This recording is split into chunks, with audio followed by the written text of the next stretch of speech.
Here we go. Ladies and gentlemen, you're listening to Journey into Comics, a podcast about comic books, video games, movies, television, and everything nerd with your hosts, Nate Phillips and Brandon Stowe. You're gonna see some serious shit. Hey everybody, welcome to Journey into Comics, episode 145, if you can believe it. I'm your host, Brando. Joined with me today, as always, the creator of Journey into Comics, the original OG of JiC, my good friend, Nate. Dude, the OG of JiC, can I get that on a fucking t-shirt? Off the cuff, man, that's all that was. That was incredible. Like, the OG, like, I'm going to have to make a t-shirt now. Goddamn, folks. If you want your OG of JiC t-shirt, you can't have it, because it's me. But I don't know, Brando, you're pretty OG too, man. I mean, you're like the first guest that never left. And that's exactly what I bill myself. I'm not necessarily a co-host, even though that is what I am. I was the first guest, and that's all that I've almost molded into co-host, if you will. Like, you're no longer interviewing me. That would be weird if you just had one guest and you just kept interviewing them on every episode. That'd be a funny-ass podcast. What do you think this week, Brando? So what are you up to now? Well, it's only been a week since we talked. Really, what's been up, though? I mean, how you been? Oh, man, I've been doing good. Temperatures are nice, man. Right here the last few days, they've been right in the low 70s. Nice and breezy today. I went out and mowed the yard. Barely even broke a sweat, even with my hill of my existence. Throwing my back out, trying to mow this damn hill. Jamming out to some tunes.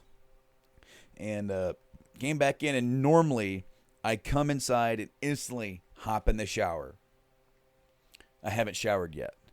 That's how cool it was outside. I was barely sweaty. I am like okay with sitting in my own sweat and stink for the rest of the day. It wasn't even that bad. Dude, I'm going to be having to mow probably today as well. But as you were saying with the weather, like, being so nice, it's bizarre because we almost didn't get a spring this year. Yeah, just kind of went from it was like dreary winter hot.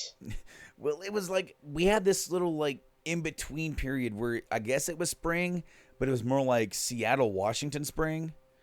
Yeah, where it was just kind of cold and dreary for a while. It rained quite a bit, and then it just like the volume got turned up.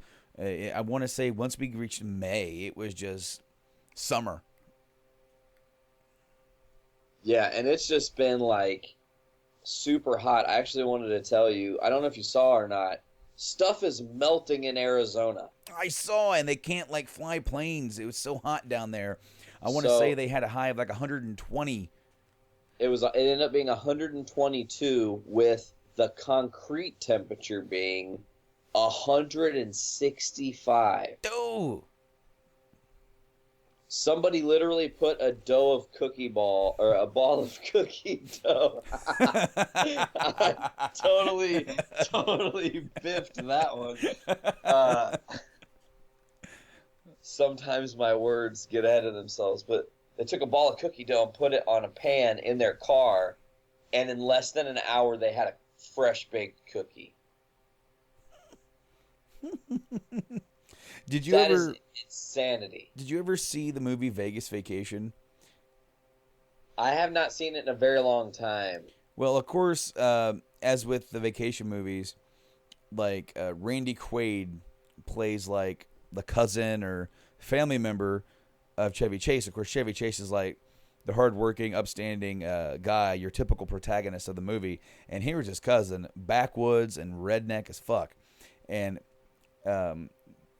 they go to Vegas, and the family's living outside of Vegas, kind of like in the country towards the desert a little bit, and so they're going back and they have some chicken, and Chevy, they're gonna cook some chicken for dinner, and then Chevy's like, "You need help with the grill or something?" He goes, ain't got one out here. He just throws the chicken on the rocks, and it starts sizzling.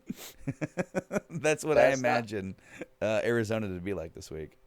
And that's not wrong, man. Their street signs are melting. I know. People's mailboxes are melting. Trash can. I saw the trash can. My favorite one of this was this guy posted a picture. 2 weeks ago, my neighbor bought this awesome plastic rock wall, and it's all just melting. Like, literally, you know how they have, like, the fake fence that looks like it's rock? Yeah. It was those panels, but literally the rock part had all melted off. Like, that's incredible. Global warming, not real, according to some people in this world. And I just don't get it, Brando. I don't get how that can even be a thought in people's heads with the way things are now. I live near Chicago. We've barely had a winter in 4 years. Yeah, and you're coming right off of that lake, too. Very much so. But, dude, so a couple episodes ago, just to get into this, you told me about this app, Game Eye. Yeah. And you guys have been talking about it on Game Addicts. And I just wanted to say, update. I have a little bit of stories of gaming stuff, so this can be our little Game Addicts breakdown episode, part 2. But a couple things here. First of all, Game Eye. I have all of our games are now in the system. My total. Do you want to take a guess at my total games? I'm gonna guess 605, Bob. You know, if this was The Price is Right, you'd win, but you didn't get it dead on. 639. Nice. Yeah. And that is between both you and Sarah? Yeah, our collection has one, essentially. All right. Because I mean, we've been co-collecting this shit since we've been together for 10 years. So, it's like our GameCube collection is totally intertwined, as is our Wii collection and 360, and it doesn't. Anyways, so 22 different gaming systems we have. But in doing the Game Eye, Brando, you have created a mystery, and you didn't even know it. So, Sarah, we went to her parents' house for Father's Day, get all her DS games, and get back to the house, and I go through every case, and there are 7 games that have cases with no game. And the mystery is that I know what happened. She is certain these are like the last DS games that she played. And she had those little holders that held 6 or 10 carts, you know what I'm saying? Yeah. Well, so those 7 DS games and 4 Game Boy Advance games, which I found boxes for, by the way, I'll tell you about that in a second. Nice. Are all missing. And I'm fairly certain that the last game she was playing, the reason they were the last game she was playing is because she got her 3DS Zelda edition and then put those away and started playing on the 3DS. And I believe they're in storage in one of our boxes, and hopefully we find those, as well as these Game Boy Advance games I found boxes for. I found a Game Boy Advance box for Sonic Adventure 2 or something, I think. I should just go get it. I'll do that. Sonic Advance? Maybe it was Sonic Advance or Sonic Advance 2. I'm going here now, folks. You're probably going to hear some piano. Sarah's practicing, but this is just live podcasting when I can be mobile, Brando. Gotta love the Zoom. Oh yeah, Zoom is Hopefully so cool on your end. Hopefully I didn't just like ruin the quality of our show. Oh great, they're not even in that box that I just went to. Son of a dick. Back at it. Okay, one last try. Here we go. Oh, there they are. So it's Sonic the Hedgehog Genesis on Game Boy Advance. Final Fantasy IV Advance with Nice. box. I've got that one sealed. Zelda Minish Cap Oh, and Tales of Fantasia. that's cool. Yeah, Tales of Fantasia is super heavy for some reason. Probably the manual. Yeah, the manual is super thick. Whoa. Okay. So yeah, we're gonna be on the case to find these games, and then we can officially log them in the collection. And The best I part love is, dude, is that all of those games, if you guys cannot find them down here, are not really too expensive. I think Tales of Fantasia, FF4, and maybe Minish Cap are like around the $10, maybe a little under, just to get the cartridges. And then, was that the first Sonic Advance, did you say? It's just Sonic the Hedgehog Genesis. Okay. Yeah, that one would probably be around $8, maybe, maybe less. So that is something to think about in the future. If you guys cannot find them, I might be able to, when I go in and look in my local areas, if I see them, I will let you know, and then you will tell me if you want me to pick them up for you, and I can totally do that for you. I like your thinking. Because I want to say we saw when me and Mike went in there on the last episode, on the last episode of Game Addicts that just went up. I like how I got confused there for a second, because we actually filmed 2 episodes last week to get caught back up to where we're a week ahead. And so one of those was all about the GameCube retrospective. We didn't talk about any pickups, anything else, just the GameCube games, all that kind of stuff.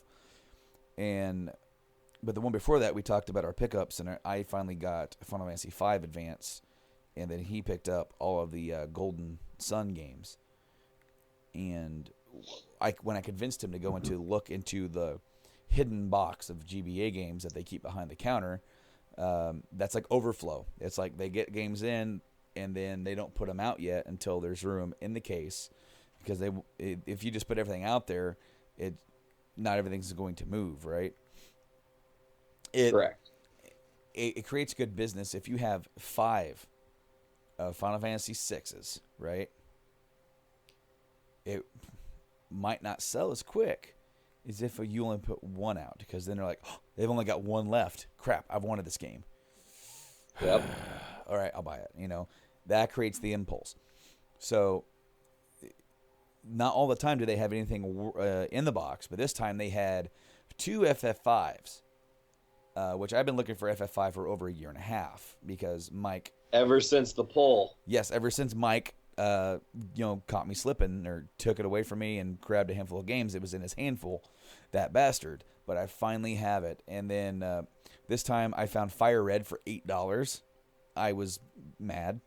The Fire Red, that's Pokemon, for anybody that doesn't know. Pokemon Fire Red. I have Leaf Green, and if Nate, if you were to go to Disc Replay in your neck of the woods, that same game would be $20, maybe even higher. That's just the difference of pricing, because down here it's a little bit different. When you get closer to like the bigger cities in Chicago, Indy kind of not as much, but especially Chicago, they will bump those prices up because there are more people.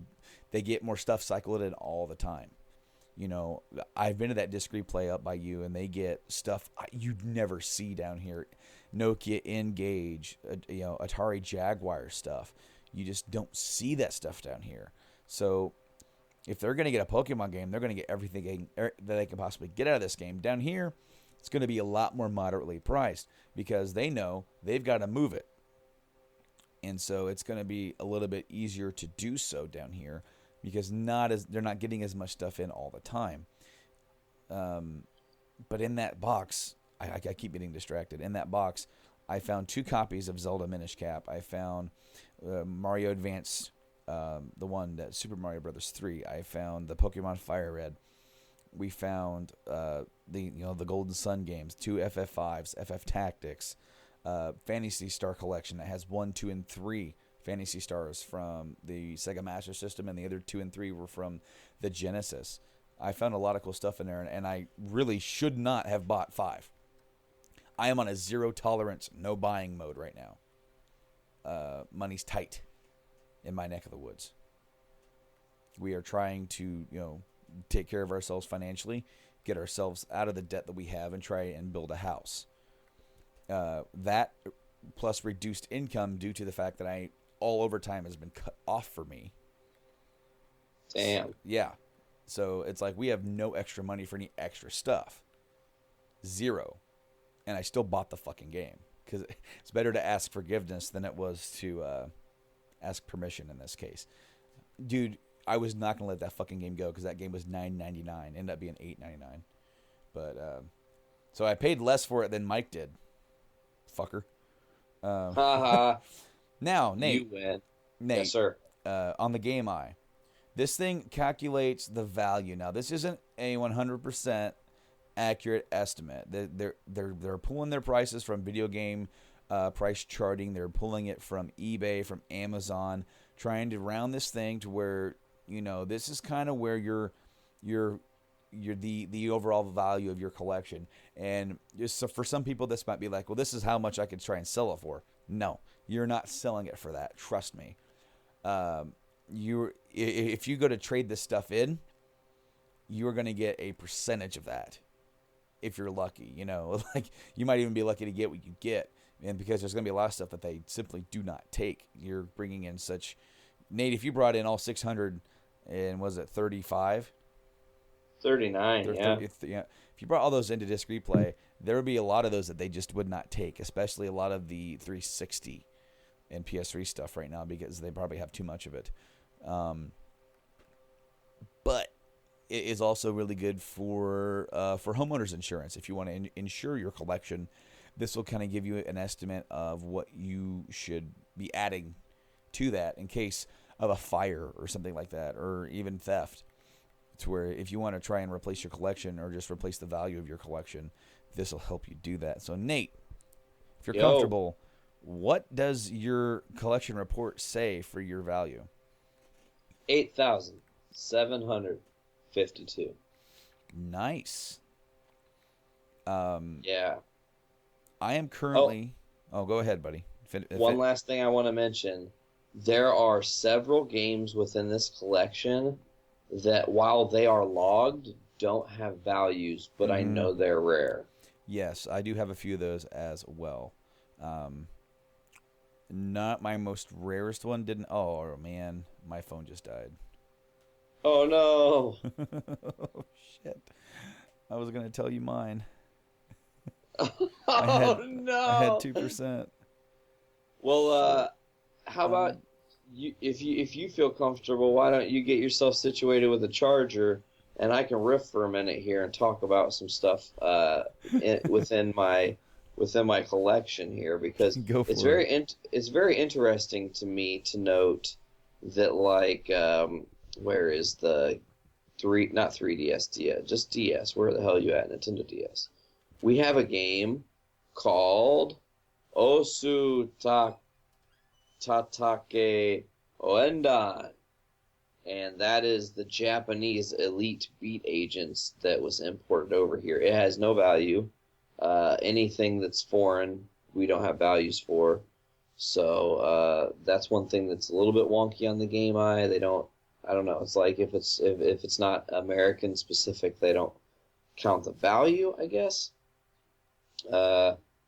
It's interesting to note that I only have 2 Dreamcast games, and that's the lowest amount of games in a collection that I have. My most being Xbox 360 at 176. Xbox 360 has, like, several games here that I have that do not have values. We've got the Walking Dead Telltale game, Dead Space 3 Collector's Edition, Dead Rising 2 the Zombrex Edition, Alan Wake Limited Collector's Edition, Clive Barker's Jericho Special Edition with Steelbook, and Fear for some reason. Don't have a value for Fear. One thing I also don't understand is how you change on this to get, because it says ordered by money, but what if I don't want to organize it by the money? What if I want to organize it by something else? Like, doesn't even give me the option. It's very bizarre in that manner. I figured Brandon was gonna give us a numbers rundown too, but across 22 platforms, 639 games, $8,752 in value. Don't rob me, you bitches. That would be not cool. Brando, are you back? The answer is no, he is not back. I was hoping that I had timed it well, but I hear the door shutting right now, and then the seat coming to there, or he's going to have to plug it in probably. That's my guess. Just riffing on what Brando's doing right now. Also, when I went to Dad's, I got my other two PSP games, which was Metal Gear Portable Ops Plus and Crisis Core Final Fantasy VII. I have Brando, returned. I hear you. Welcome back, my friend. We should call this like, man, this is almost like the roaming podcast. It kind of is. It might get another episode title later. Damn it, I think I had it written down, and maybe I fucked that up. Blaine said something in his little rant that made me the Dongo Show or something. It's whatever he called it right at the beginning. I was like, oh, that's a funny name for an episode that you don't want to call your segment, because he talks about. Well, we'll get to that later, folks. That's future tripping. Welcome back, Brando. I have indeed returned. My phone is plugged in and am ready to restart the app. So, Yay. currently, and I probably could have just guessed it, because my guess was like only $20 off. So, cool. I currently have games for 24 platforms. Do you have Game Gear? Oh, you know what? Shit, Brando, I haven't put my Game Gear games in. They're still in the garage. I forgot all about that. How many Game Gear games do you have? Like 20? 20? I used to have 6, but now I only have 1. I traded them in, including my most rare one, which was? Oh, dude. Oh, crap. Let me see if I can remember. It's called Puzzle Popples. It was a Japanese import. See, the thing about Game Gear is that I'm pretty sure that it can play Japanese imports. Let me see if it pops up on eBay. Yeah, magical puzzle popples. Oh, damn it. Trying to type with one hand sucks because I have to hold my microphone. No, screw it. It's resting on my chest now. Oh, it's a Tengen game. Yes. Oh. And like when I got the Game Gear and the collection last year. The Game Gear doesn't work, so I have to do some work to it to make it work.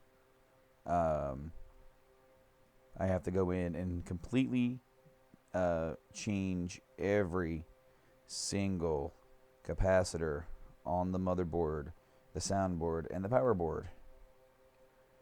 And while doing so, I think it's just slightly above my level of work. Could probably manage to do it. Okay, this is a complete copy. I only had a cart only. Why did it... Okay, so I went to eBay. Okay, here's a loose one. Let's see what that goes for. Because the complete one, and it was giving me like euros. Now, see, this is really weird because this is how eBay works. For example, a couple of loose cart ones, $25, $29, $80. And then there's $119 for complete, $150, $300. So which one do you go off of, you know? There was one for under 20. That game did not show up on Game Eye at all. For as far as I want to say that it like for a value, it did not. Now, did you look it up? Question marks. I looked it up. It's question marks. Question marks? Okay.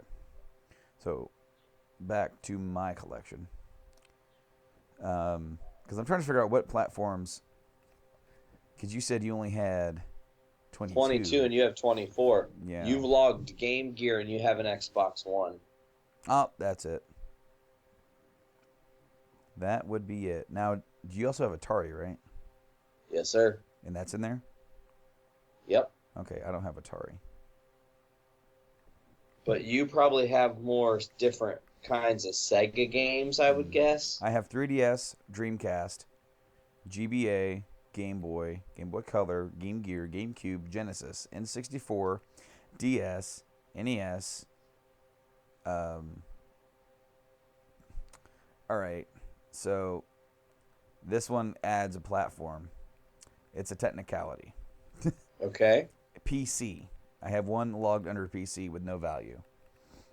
And that is because that is a Dreamcast game, a newer Dreamcast game that got released back in 2014, 2015. Oh, yeah, that game you bought. I can't remember what it was called. Pure Solar. And it was originally released for the Genesis in like 2009 as a brand new RPG for the Genesis.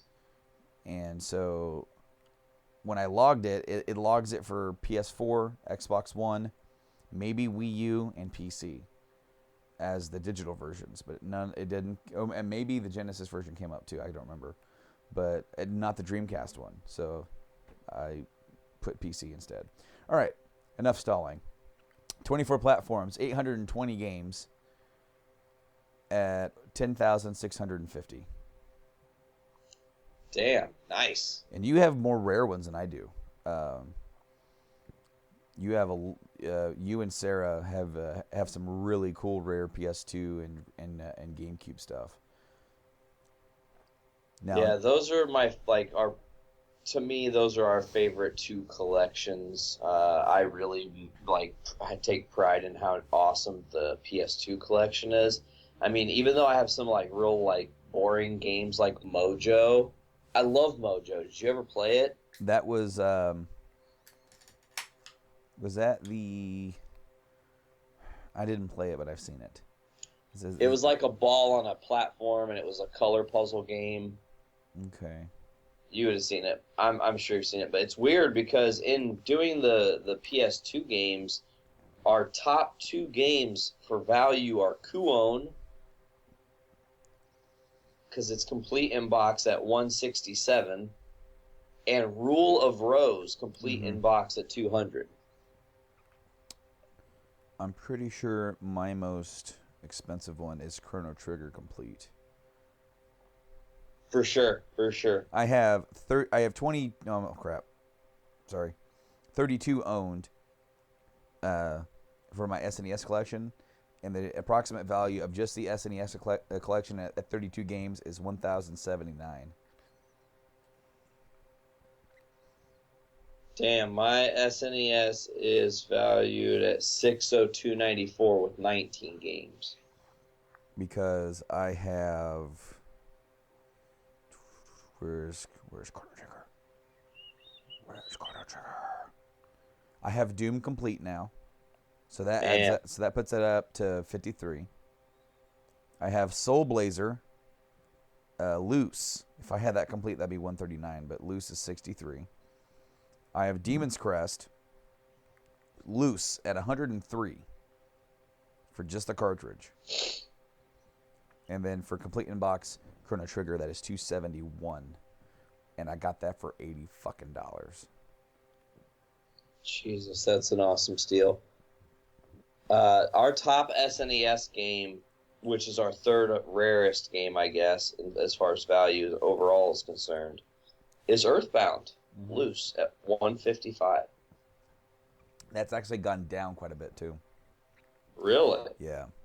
Earthbound is starting to fall a bit, which is good news for me but bad news for everybody who has like jumped on it. But like when it was cheap earlier, because for some reason the demand skyrocketed right when I started collecting. And when I first started collecting, I actually saw it in disc replay, like $140. And then the next time I saw it, it was at like 200, just for the cart. So it has gone. That game fluctuates because the game necessarily isn't rare. Because if you go to eBay, you'll find a shitload of them. So I mean, there's rare and then there's demand, and then there's rare and demand. And so I would definitely say that Earthbound is not readily available as like Mario, Zelda, Super Metroid even. But it's not necessarily rare. But the demand is super high for it. My biggest collection is, of course, my PS1 collection. I have a total owned 139 games for the system. That's 10 times the amount in my PS1 collection. You have 39? No. 13? Yes. Holy crap. Good math, Brando. That was awesome. I mean, the first guess was way off. Well, you one said was 10, really... and I'm like, wait a minute. What 39 times? No, wait, that's wrong. And I'm like, let's go way back. I have owned unique titles out of that. I have 136 unique titles out of the total combined library of 1,980. I am not going for complete at all. I have a couple of dually owned games. I have Resident Evil in 3 different forms. So that adds, because I have my original big box, I have my director's cut black label with Resident Evil 2 demo, and then I have my green label greatest hits. I also have 2 copies of Resident Evil 2, which the app only lets you do one version of that because I have the original release and I have the DualShock release. So what I had to do was count both of those as Resident Evil 2, and then signify which one is complete, because I want to say I have the label or the manual for one of them, and then the other one I just have the discs, which are actually swapped out between the greatest hits version and the normal version of the DualShock. It's messed up because one's an all black disc and one is the actual like red disc with a character's face on it. Yeah. But then like I had to write down in my notes to signify a DualShock version, because the Game Eye app doesn't allow you to select an actual different version. I also have 2 different versions of Grand Theft Auto because I have the original game, and then I was looking for a loose, like standard, like sit-alone copy of the London expansion pack. And what I ended up getting instead was I went in there to buy that, and when I took it home, opened it up, put it in my console, I didn't even look at it. It was Grand Theft Auto. So when they bought it, like when Disc Replay bought that in from a seller, they didn't check it. No, they actually bought the wrong game. And so that has happened to me once before there, where I bought Tekken 2 and it was Tekken. Which sucks because I bought Tekken and Tekken 2 and they were both Tekken. Like, well, this sucks. So Did you take it back? A Tekken? Or yes, I took both back. So I took Grand Theft Auto back, and they gave me my money back. They even said, I just went and took store credit. But they even said that since it was bad on their front, they could just give me the money back. But I think the game was like $3. I didn't care. But then I was in there like the next week, and the guy that helped me out with that, one, he sold me the game, and 2, he was there. He just happened to be there when I took it back like the next day, and so it must have registered in his mind that I was looking for that, right? Because I think I had mentioned that I was just on the lookout for it because I've been slowly collecting all the Grand Theft Autos, and that hopefully another one will come in. Well, I was in there with, I believe it was my wife, Caitlin, and maybe I think Wyatt was around by then, but we were just in there walking around, and I was like away from like where they are behind the counter. I was like way on the other side of the store, and he peeks around the corner and goes, "Brandon?" And I'm like, "Huh?" I was like in the zone looking at games, and then like I recognize the guy's face because I'm in there often enough where they recognize my face too, but we're not necessarily on that level because I'm very like socially like introverted. Like I'm not one to really go out and make friends with people. Yeah, gotcha. I know Mike is in there like striking up conversations in there trying to like get to know them. That way he can get deals. I'm just like, I'm just here to to buy these games. And like the best perk I usually get out of it is I don't need to see your ID. I know who you are. You like you're here often enough. That or they don't watch us when we look through the Game Boy cart box because they know we're not going to steal anything because we've been in there enough to do it. So Except for that one time that the dude was lording over Mike. He was talking about it on your guys' last episode. The girl stood there and watched us, and Mike's not used to that. One time when I asked for it in there, yeah, she was there, stood there while I looked through it. But with Mike, normally they're just like letting us go through it because Mike sorts it for him.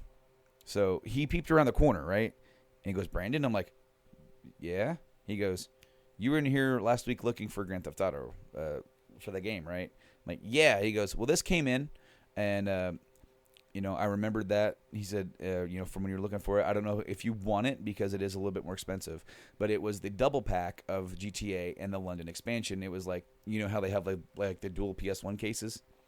Yeah. Yeah, it was that version.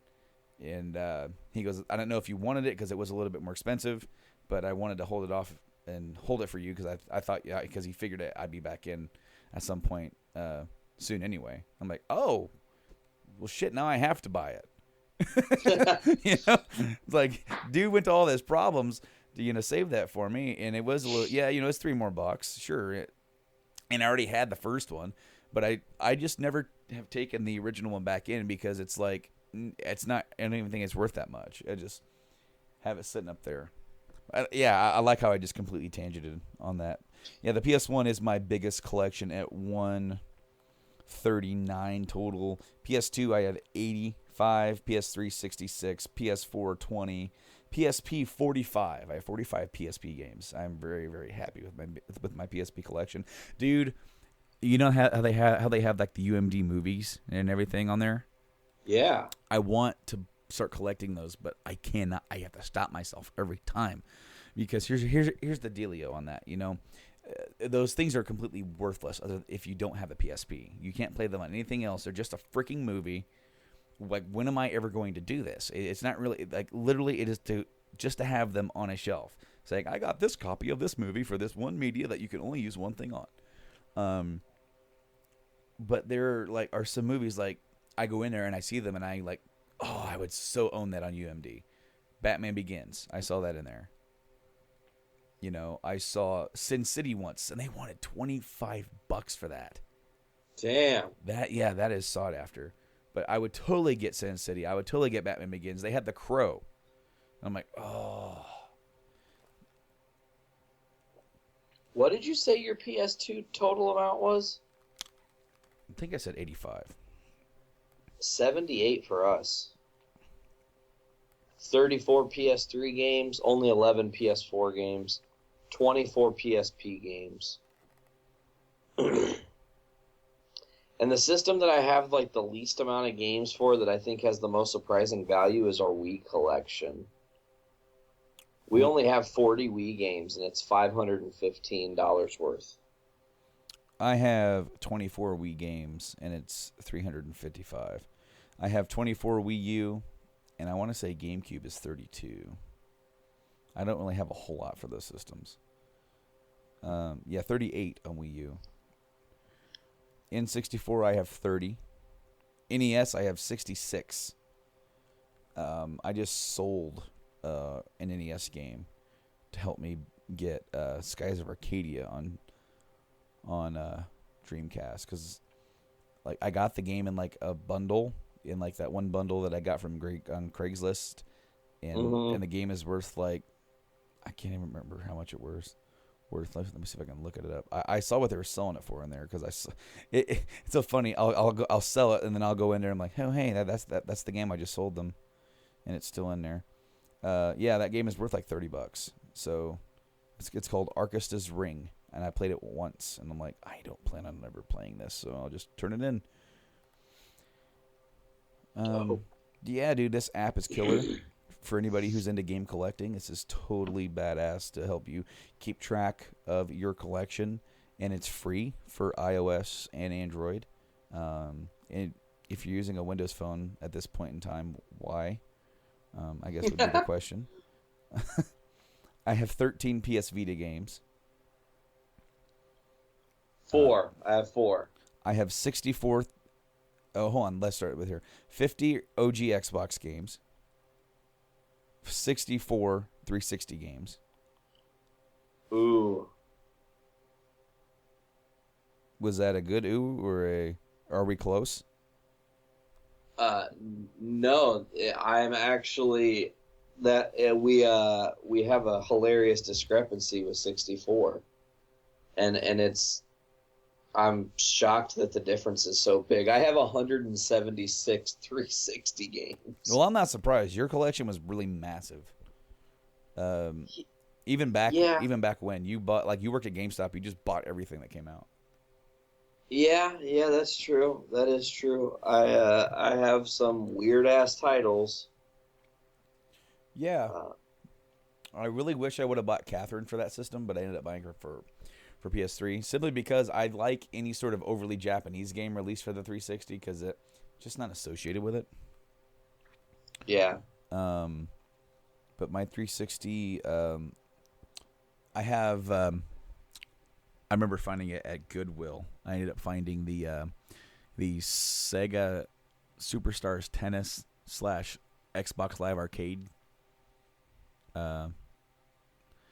So that's one cool one that I have that you don't see around.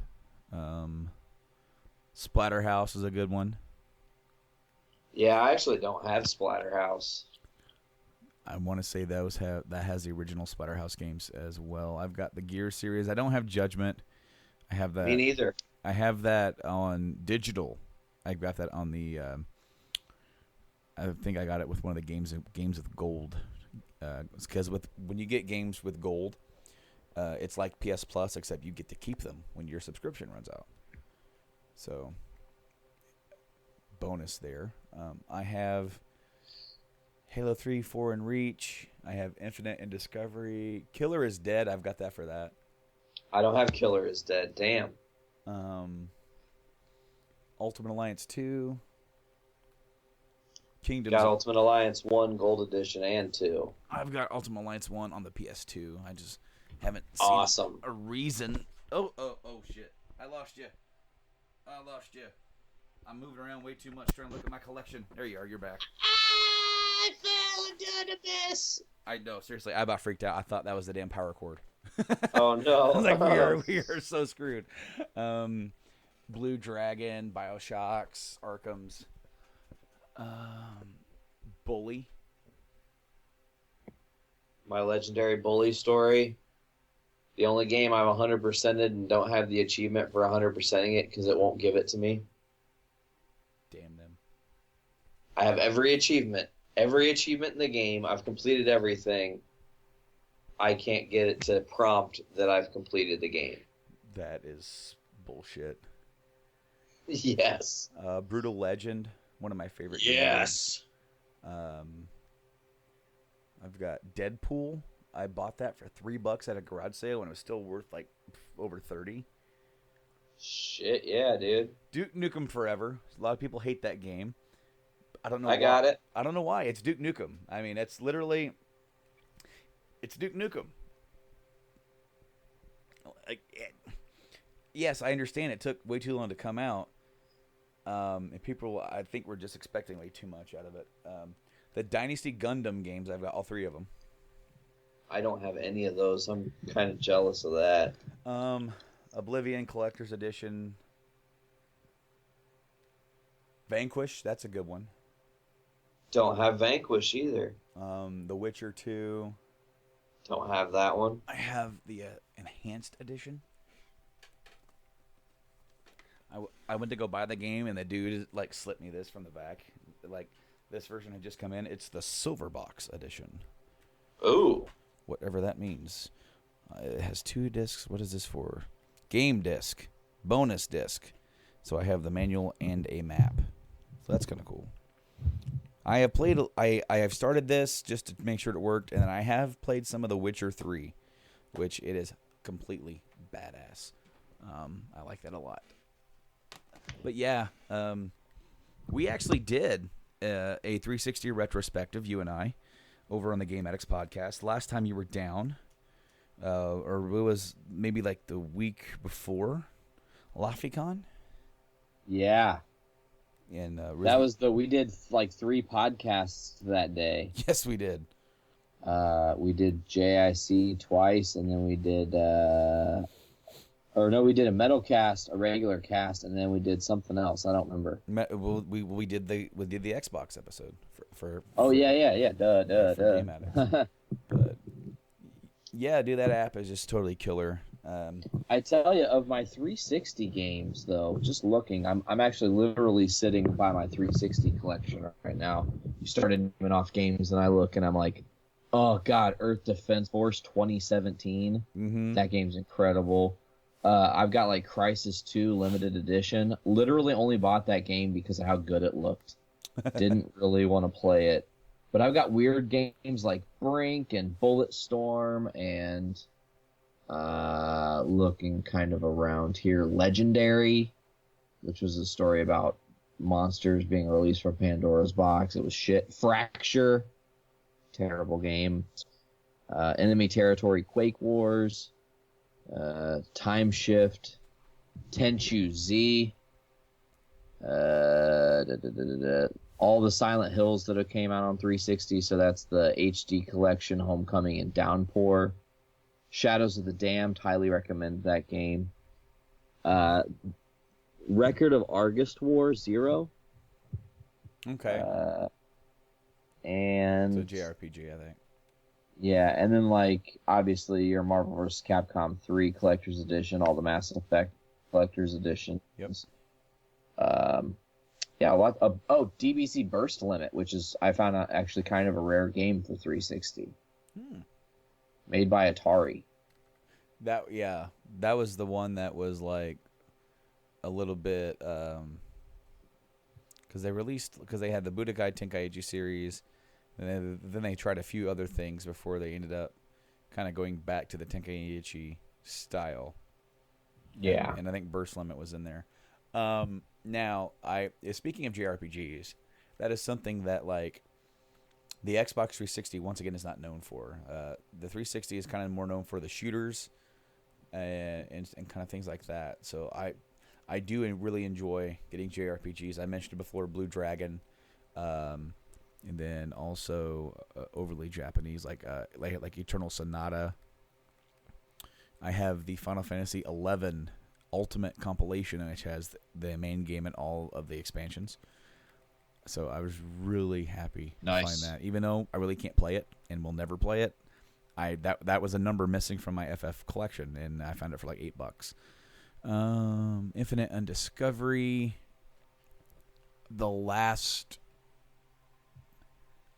Remnant, I think it is, Lost Odyssey. Lost Odyssey. That is literally a Final Fantasy.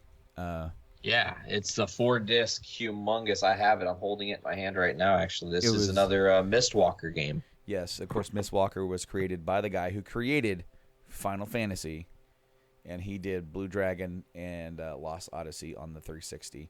Of course, Blue Dragon, he teamed up with Nobuo Uematsu and Akira Toriyama. Of course, Toriyama is the Dragon Ball creator, so all the characters look like Dragon Ball-ish.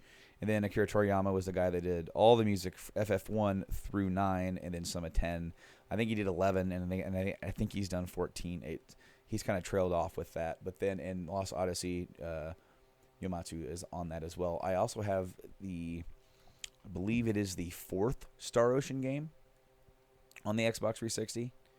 The Star Ocean, I can't remember it's not a number, it's I cannot read the small print. The Last Hope.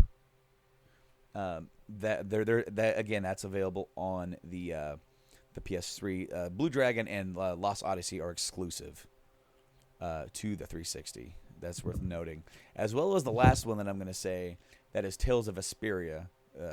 The Tales of series has been going on for a long time, it's kind of all over the place. There's no one big storyline linking all of them together. But the GameCube got Tales of Symphonia. That's exclusive to the GameCube, or it was until it got HD re-released on PS3. And then there was one for the Wii. The sequel to that's on the Wii. But then Xbox 360 got Tales of Vesperia, and that's completely exclusive to that as well. So far, I think Vesperia. I'm sorry. To add on, Vesperia did see a PS3 release in Japan, but we never got that over here. Now, Brando, I have a game in my collection that isn't value counted from the Tales series, actually. For PSP, I have Tales of Eternia. Mm-hmm. Which was I'm pretty sure, a European exclusive release to PSP. Yeah. Okay. Has no value. Well, I have another app that can help us find value. Oh, cool. Why don't you check that out? You said Tails. Do you have iOS or Android? Android. Okay, it's on Android. You can't get this on iOS. Oh, nice. Tales of Eternia? Yeah, Eternia. For PSP. Well, I have to go alphabetically. I searched for it, but it didn't come up. This other app is called VC PC, Video Game Price Charting. The GameEye app does use this website and app to pull in numbers, but it doesn't always show up. But sometimes it does actually show up on price charting. But the app is also very finicky. If you type anything in wrong, it won't come up. So you want me to spell it? Tales of the World Radiant Mythology. Wow, it's not showing up. It's Eternia. Yeah, that's how I spelled it, and it didn't come up. Tales. Well, that time I spelled it wrong. I started it with a 6. Definitely not that.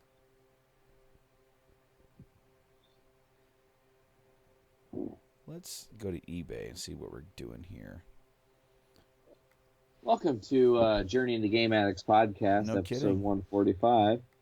Tales of Eternia. Now, this is a European, so your copy is the European release. Correct. Okay. Complete inbox.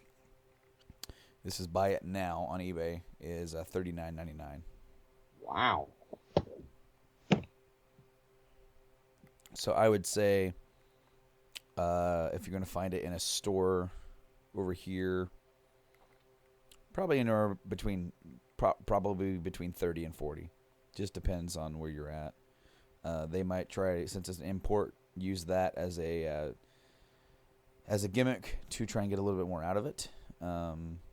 They do that down here sometimes because they had somebody brought in a European import of Farming Simulator 15 or something like that. It's so stupid. But, yeah, dude, that's cool. My PSP collection, I'm super, super proud of my Ease collection. All of my collector's editions that I have for that. That's like my pride and joy. My remake of Lunar, my FF series on there. Oh, wait a minute. I think I have that game you just said too also as well. Lunar? Yeah, let me look here. Silver Star Story. Yep. No, Silver Star Harmony. Harmony? Yes, okay. Yeah, that is a remake. Port remake of Silver Star Story. Lunar Silver Star was originally released on Sega CD, and then in the late 90s, I don't remember the exact year, it was ported over to the PS1, and I have that version as well. But before I got that one, I ended up finding this one down in Noblesville, Indiana, at a game exchange. It was a Lunar Silver Star Harmony. They changed a few things around. They added some more voices, maybe voices at all. I can't remember if the original one had voices, but I want to say Lunar, that one does have a collector's case, but I haven't seen it. I don't know. I know I do have a couple of games. I think like this. Oh, I also have the Star Ocean games. I have Star Ocean 1 and Star Ocean 2 on PSP. However, see, here's the thing. Star Ocean 1 was released on the Super Nintendo in Japan. Never made it over here. Star Ocean 2 was the first one that we got, and it's available on the PS1. And I have that one as well. And then 3 was on PS2. 4 was on 360 and PS3. And then the 5th one, just more recently, I think last year, released on the PS4. Radical. You know, in my looking here at the PSP games, my last 3, like my top value ones, are that Lunar that we were just talking about, Mm-hmm. Gitarumon Lives, Oh, yeah.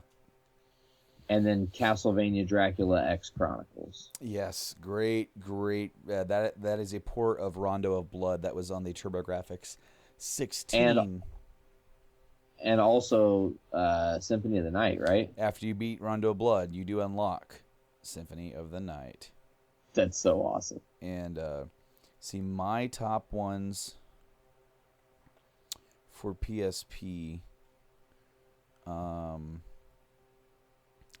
is Ys 1 and 2 Chronicles Premium Edition, $60. And then Ys Oath of Elgama Premium Edition, $57. Ys 7 Premium, $55. And then it jumps down to Persona 2 at $28. I only have the disc of that. I don't have a case. So loose, it's $28. Complete, that would be $30. So it's actually around the same. Then Lunar, Persona, Star Ocean 2, Castlevania, Metal Gear Acid 2. I really, really, really love my PSP collection. Yeah, dude. I really like Game Eye too, like a lot. Yeah, we've talked almost a half hour, maybe even more longer, just about this. I think it's close to an hour actually. Oh my gosh. You're just like, what?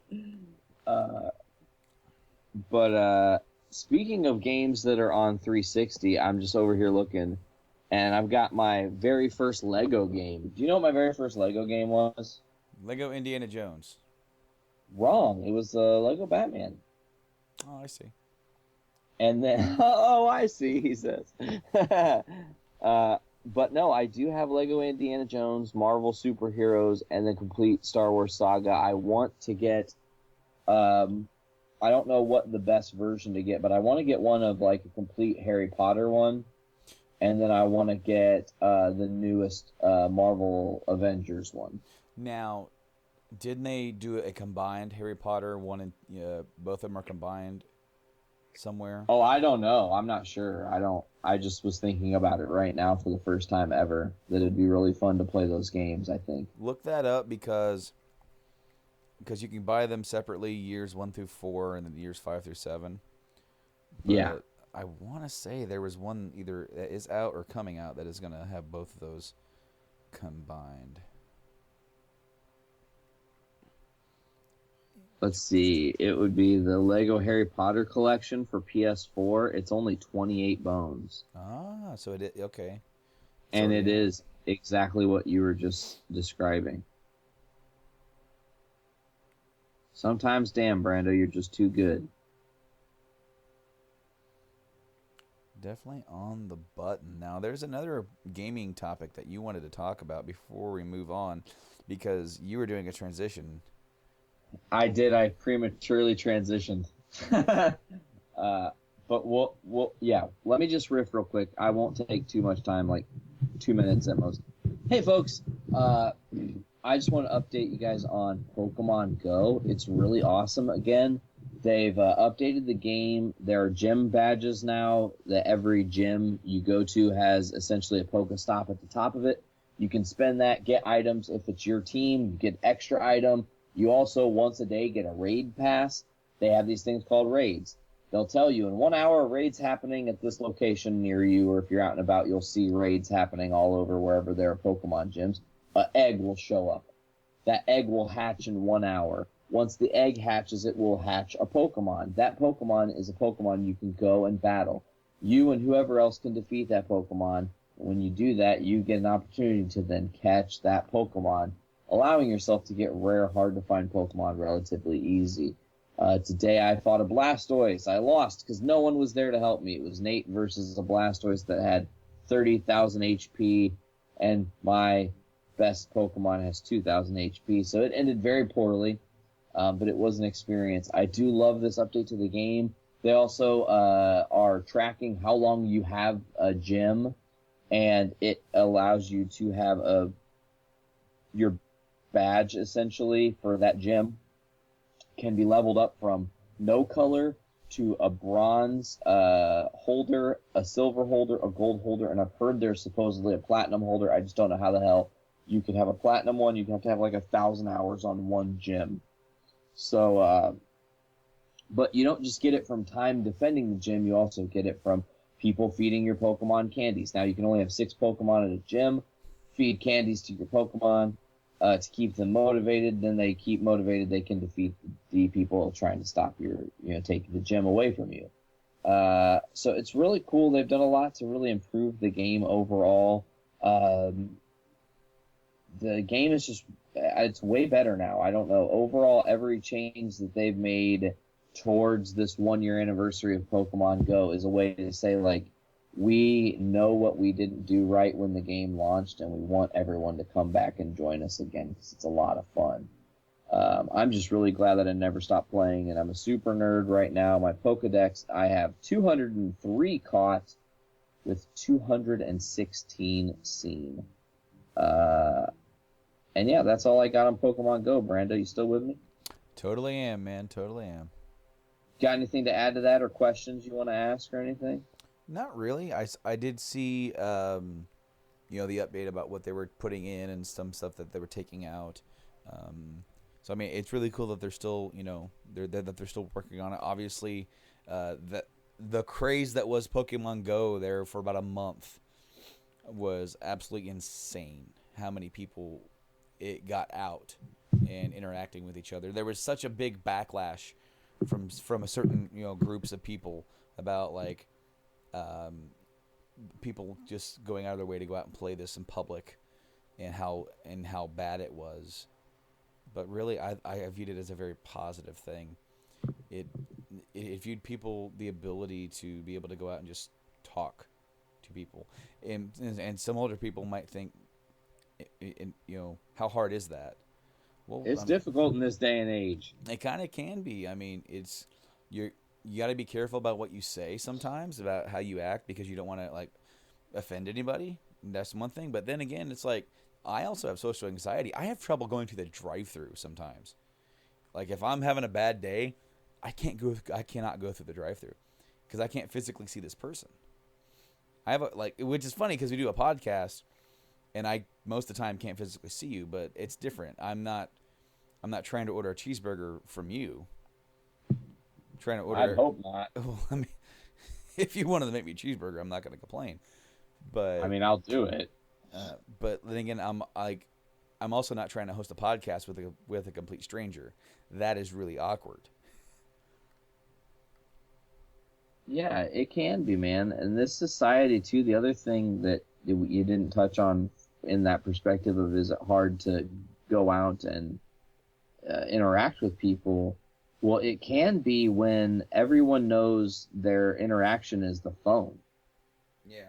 I mean, everyone uses their phone to communicate with everyone now. I mean, that's not like some big mystery. That's just the way things are now. This is a society that we live in. And to me, it's just Pokemon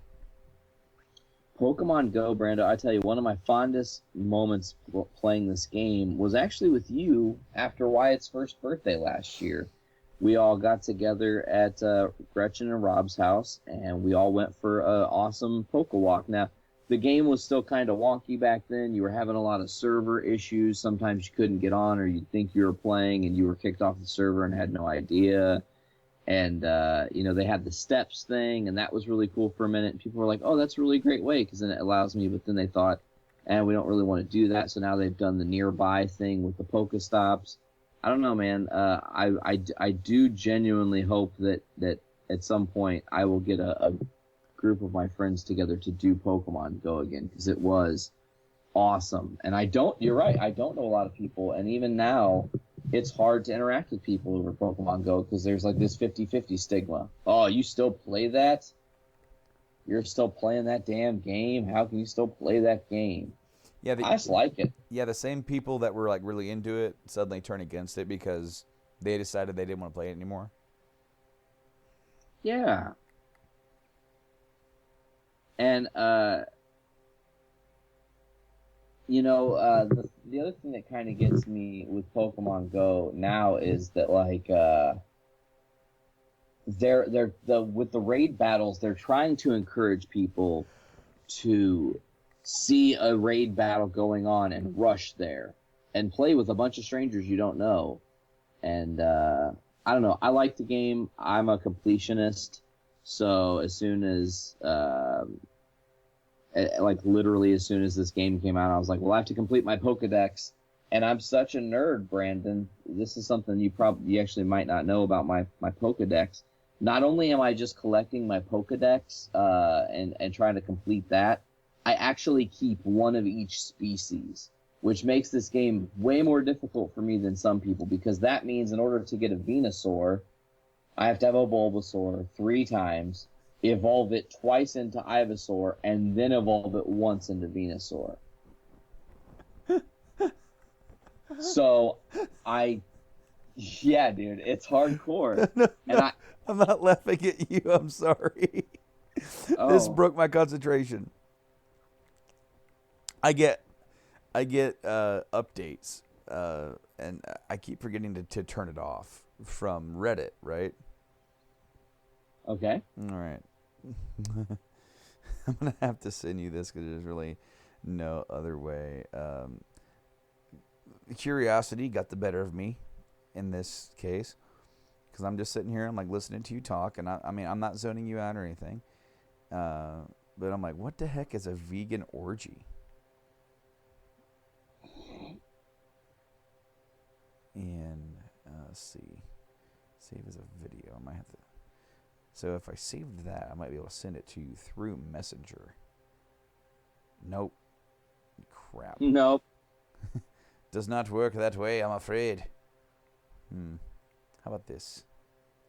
No? Oh, I'll just share the whole post with you. Ha ha! I have outsmarted technology.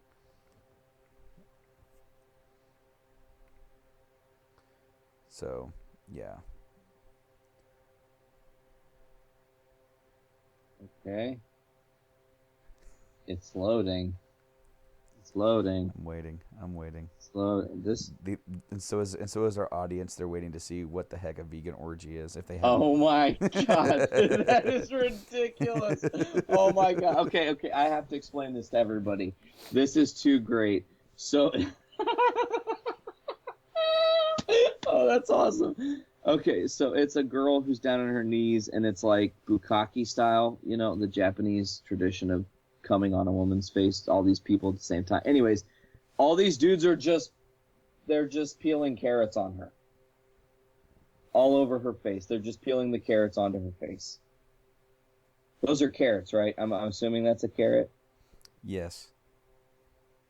That one dude is going very vigorously.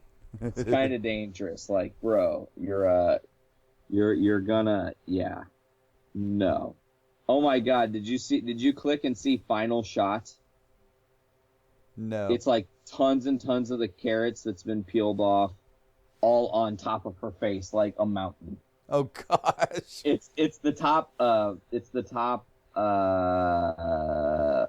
comment on that feed. It's just his final shot. Yeah. It says risky click, but paid off. Yeah. Oh my gosh. Weird. This is a weird world that we live in. Whoa. Do you see why that broke my concentration? Totally. Well, let's jump back onto the topic a little bit here, Brandon. We both watched a movie. And I want to get your thoughts real quick. What did you think of this movie that we watched? We both watched Lego Batman finally. Yeah. And what you tried to, segue into, we're talking about the first Lego game that you owned. But we forgot to talk about Pokemon Go, so we had to circle back. Now we're back to talking about Lego Batman, and I really enjoyed it. I thought it was just a really fun movie. A lot of cool old callbacks for longtime Batman fans. A lot of inside jokes for the Batverse. And ultimately, I think it's good for both kids and adults. Yeah, the movie was great on all levels. It had so many Easter eggs just like oozing out of the movie. Awesome crossovers with other series. Mm-hmm. I mean, how many times can you say in a movie you've seen Lord of the Rings, Doctor Who, Gremlins, Wizard of Oz, King Kong, and Batman with the Justice League ad nauseum? And Harry Potter. And Harry Potter. Don't forget, shout out to Lord Voldemort. What up? Who is played by Eddie Izzard. Yeah. Even though the guy that played Voldemort played Alfred in this movie. Yeah, Ralph Fiennes. Yeah. Yeah, man, it was great. I was down visiting Dad, and he's like, we should watch a movie. And I was like, cool, what do you want to watch, man? He's like, I don't know, pick something on the on-demand. And I was like, I don't know, I heard this Lego Batman movie might be funny. And it, like, started before you rented it. It, like, just started. And we were, like, watching a couple minutes of it. And he's like, rent it right now. This looks awesome. And it was like, right out the gate, it was just like, they referenced 89 Batman. They referenced 66 Batman. They referenced pretty much every major Batman movie that's ever been made. Yeah. I mean, and made fun of themselves in some manner, you know, making fun of his moods in Batman versus Superman and Batman Begins and The Dark Knight. It was just like, God, it was such a smart movie. I mean, that's, I think, the major takeaway from this movie was that it was just such a smart flick. You know, when the Joker's talking about how he's really got it this time, and then he's all like, you know, he's not going to stop me this time. And the pilot of the plane that Joker's hijacking, full of explosives, is like, oh, like what about the time with the, you know, just like the time with the two boats? That was Dark Knight. And he's like, well, that was different. And he's like, what about the time with the parade with the Prince music? Yeah. Obviously, 89 Batman. I love all the inside jokes. Like the only thing that is a shame is the guy that originally voiced Lego Batman in the games is not the voice of Lego Batman in the movie. I did not know that, actually. That's an interesting thing. Yeah, Troy Baker, who's a great voice actor. He was Booker in BioShock Infinite. He was Ocelot in MGS5. He was Joel in The Last of Us. He was Nathan Drake's brother in Uncharted 4. He has so many different voices. It's really hard to like catch him. Like as far as like as soon as you hear it. Okay, so the guy that plays Drake in Uncharted, he's also Desmond in the Assassin's Creed series. That's the same voice. However, that guy also has other voices. He also played the Penguin in the Arkham games. And actually, Troy Baker also played Two-Face in Arkham City. And he also played the Joker in Arkham Origins. So he's played like Joker and Batman. That's crazy. But in the movie, they got Will Arnett to do it. And you know, he does a fine job. But it is, you know, as a Troy Baker fan, I like his work. I really wish he could have gotten the nod for this. It was weird. I will say that the Will Arnett thing, he grades on me. Like, some people think he's charming, and I don't. So I had to really, go, okay, it's just Batman, it's just Batman, it's just Batman, and, forget that it was Will Arnett. Because I don't know, man, there's just, he's like the same character in every movie and every role he plays. You know, I mean, the character he was playing as Batman was kind of the character he played in the Ninja Turtle movies to some degree. But I loved the Batman movie. Like, this Lego Batman movie was awesome. One of my favorite scenes was, okay, Robin, now we're going to punch so hard. We're going to punch and kick so hard that words are going to form in the air above us. Yeah. And I was just like, oh my God, this is so classic. It's just, they just did such a good job giving it its own universe. And then like the Super Batmobile was kind of like 66, 89 and the Tumbler all rolled into one. Right. But I mean, like I said, they had Sauron and the Wicked Witch of the West and King Kong and one of Godzilla monsters villains. I'm not sure which one it was. I don't, unless it was supposed to be Godzilla. It just didn't really look like Godzilla to me. I like how they had the 57th Justice League anniversary party, and they didn't invite Batman. Yeah, and they had like every Justice League character ever was in that. Wonder Twins, Hawkman, Hawkgirl, Martian Manhunter, Flash, Kid Dance Flash, Hunter. Martian Dance Hunter. That's right. Green Arrow was in the background. I mean, they had everyone. Cyborg, Wonder Woman, Superman. Batman wasn't invited, though. No. Channing Tatum played Superman. Yeah, and Adam Devine from Workaholics played the Flash. Mariah Carey played the mayor. And Rosario Dawson was Barbara Gordon. Yeah. Which that was super easy to call out. As soon as she spoke, I was like, Rosario Dawson. Boom. Michael Cera played Robin, and I couldn't figure it out the whole movie. I didn't have any clue. I didn't either. He really put on a more younger... He didn't act like Michael Cera. Correct. But I thought the movie was great. I've always said, there's room enough for the Batman universe for multiple versions of this character to exist, whether we're dealing with the Brooding movies, or we're dealing with the Gotham series, or we're dealing with like when they did the revival of the 66 show with the animated series, or with the animated movies that they're doing, or even this. There's room for it because, when you can take a step back from the seriousness of the story and you get to laugh at it and poke fun at it, that's when it's great. That's because you love the source material that much. That's because you accept the faults of whatever came before. Now, Brando, I don't know if we touched on this, but there was a super Easter egg in this movie. And this Easter egg, I'm certain that you got it immediately. But it was their role of who they cast as Two-Face. Billy D. Williams, we actually talked about this. Like a while ago. I love it. Maybe like a year ago. Oh, yeah. He doesn't really have that many talking lines, which kind of disappointed me. But, of course, he played Harvey Dent in the original 89 film. And then Harvey Dent wasn't present in Batman Returns, but when they brought him back for Forever, they had recasted him as Tommy Lee Jones. Which, if you ask me, Brando's opinion, Forever and Robin aren't even in the same universe as the original 89 and Returns. I don't consider them canon along with it. Part of it is the actor change, Jiz slash. The other part is the tonal change.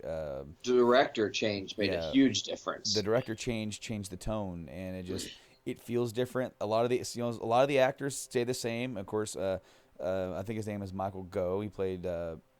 He played Alfred, and then of course Pat something, I can't remember his last name. He played Commissioner Gordon. So we do have some carryover. It's Pat Hines. I'd have to look it up, and that requires more effort than what I'm willing to do right now just to make a point. But fair enough. even with some of the shared characters or shared actors, I kind of feel like Batman and Batman Returns are the Burton-verse, Forever and Robin are the Schumacher-verse. Treat them kind of like you would treat like a James Bond. It's still Batman, but you're dropping into a different story. You're dropping into a different round and different style. It's the variation of let me put it like this. Tim Burton's Batman was very much like we'll call it Batman comics. Batman Forever and Batman and Robin were very much the Batman and Robin comics. The Dark Knight trilogy was very much Batman the Dark Knight, like from the New 52. And then like what we're getting now, this post thing is like a callback to the Dark Knight Returns days. But it's also a mix. It's like it's a little bit of that mixed with something else because it's not entirely that. Correct. You know, because obviously Bruce isn't as old in this version of it than he was in that comic. So while he has been doing this a long time, it's really weird because for the Dark Knight Rises, we got a little bit of Dark Knight Returns in there with that, with him being broken down and beaten up and being, you know, can he still do it, you know? His body went through hell during those years that he was Batman, but really in film we only really saw like not even like a full year of that, you know? We saw the beginning and then we saw like the Dark Knight, which probably takes place maybe a year later. Long enough for Bruce to have amnesia and wake up next to a different woman he calls the same woman's name. I know, dude. That's one of the biggest casting issues I have. Fuck you, Tom Cruise. You know what? Cut and dry. I mean, that does suck, but I'm okay with it because I feel like she did a good enough. I'm trying to remember. Was it Maggie Gyllenhaal? Yeah, Maggie Gyllenhaal was great. Yeah, I thought she was fantastic in the role. Stepping up. It's just unfortunate because I thought that I forgot her name. Katie Holmes. Katie Holmes. I thought her and Christian Bale had great chemistry on screen. Mm-hmm. It felt natural, and then when Maggie Gyllenhaal showed up, and then it was this whole like pragmatic shift to now I'm going to be with Harvey, okay? Like, okay. I think that's one thing talking about casting that always bothers me is the recast. Mm-hmm. Especially if you get attached to a character like now I understand and like there's arguments on Ed Norton and Terrence Howard on how their contracts with Marvel work, but if those would have worked out and long term we would have one set of characters throughout the entire Marvel shared universe that hadn't been recast, this thing that's about to happen next year would be even bigger. Yeah, it just I kind of think that happened early enough where people have now moved on. I, for one, and I'm trying to remember the guy's name, the guy that replaced Ed Norton. Oh, Mark Ruffalo. Yeah, Mark. I think he's better. I think I like him better as a Bruce Banner, and then Bruce Banner is what makes that character. It's like from the actor standpoint, you know what I mean? So it's like, yeah. I think he's much better suited for Bruce. No offense to Ed, he's a great actor, been in so many great films. But I just think, you know, I think that was a recast that was a win. And then for Terrence Howard, he really didn't have a chance to do anything, unfortunately. Yeah, no, he didn't really get a chance to establish himself. But I think they just went, well, fuck it, we can get this guy Don Cheadle who's already a name and push. And now, I mean, I guess that's how careers work out. Because Terrence Howard ended up with the opportunity to do that Empire show, and it looks like he's slaying on that. Mm-hmm. I mean, they're like on like season 7 or some shit, and I hear they're just making fat cash. So I mean, that's the sticks, man. That's how it works in the casting world. Now to speak, I don't know if you have anything else to say about Lego Batman other than I really enjoyed it. They did a great job convincing me you could do a Lego movie, and it's no big deal. I didn't get to finish the Lego movie. The song kind of grated on me after a minute. Everything isn't quite awesome. So I was really happy to see Lego Batman look as great as it did. It was visually enticing as well. Yeah, I really liked, Zach Galifianakis as the Joker. I thought was good, and I even liked. I liked like the quirks of it being like a Lego movie. How nothing really quite works, like. Everything works in there like it would be in a Lego world, not exactly in the real world. Like them pulling the city back together and it just clicks back together. Yeah, or the builds. Yeah. all right, Robin, I'm going to show you how to do a build. I was just like, oh my God, that's genius. Because, of course, you could just pull shit apart to create something new. Yeah. Yeah, it was a really cool movie. I like the callback to Batman 66 with Alfred's outfit. And they even look at him weird, and he goes, "What? I missed the 60s." Yeah, which Bat Dad. Bat Dad. Or Bat Gramps, or Grand Bat. I don't remember what they called him. But it was a good movie, Brando. That's all I can really say The about it. password to the Batcave. Iron Man sucks. Yes, I popped pretty big for that. I laughed pretty hard. Which, I loved that for sure. Speaking of Iron Man, Brando, I have a major question. We're like less than 2 weeks away from Spider-Man at this point. It's, to me, maybe the most anticipated Marvel movie left this year. Because while I'm excited for Thor Ragnarok, nothing gets me excited quite like that web slinger. Right. So there's been some new developments. I can't think of her name. She's the head of Anne Pascal, I think, for Sony. She was doing an interview and essentially just came out and said, she was with Kevin Feige, by the way, and she just was like, yeah, it's a shared universe. Spider-Man's going to be in our universe, and then our people are going to be in the MCU now. And Kevin Feige was just like, what the fuck, lady? We announce shit like special. We don't just fucking tell an interview. Yeah. You got to keep that shit a surprise, you know? But he didn't confirm or deny anything. But it has now officially been confirmed. Not only is the Venom spinoff happening that will involve Spider-Man, Tom Holland's Spider-Man at that. It will also involve them casting a Carnage. We've never seen Carnage on screen in any Marvel movie at all. And I thought they were going to do it with Spider-Man 3 with Tobey Maguire, and they didn't go that route. If you're going to do two big bads in a movie, you should have done the symbiote twins, just my opinion.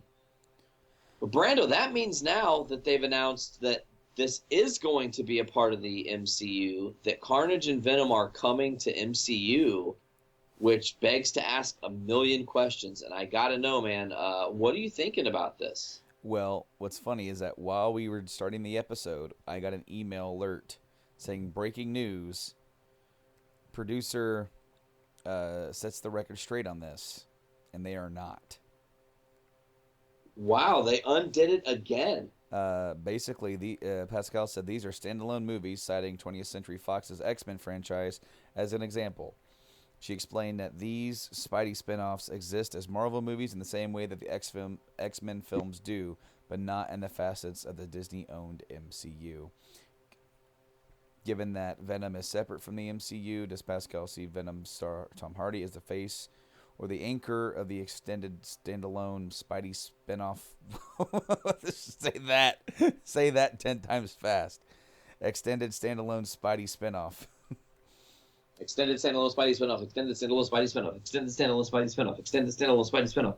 Whew, that's difficult.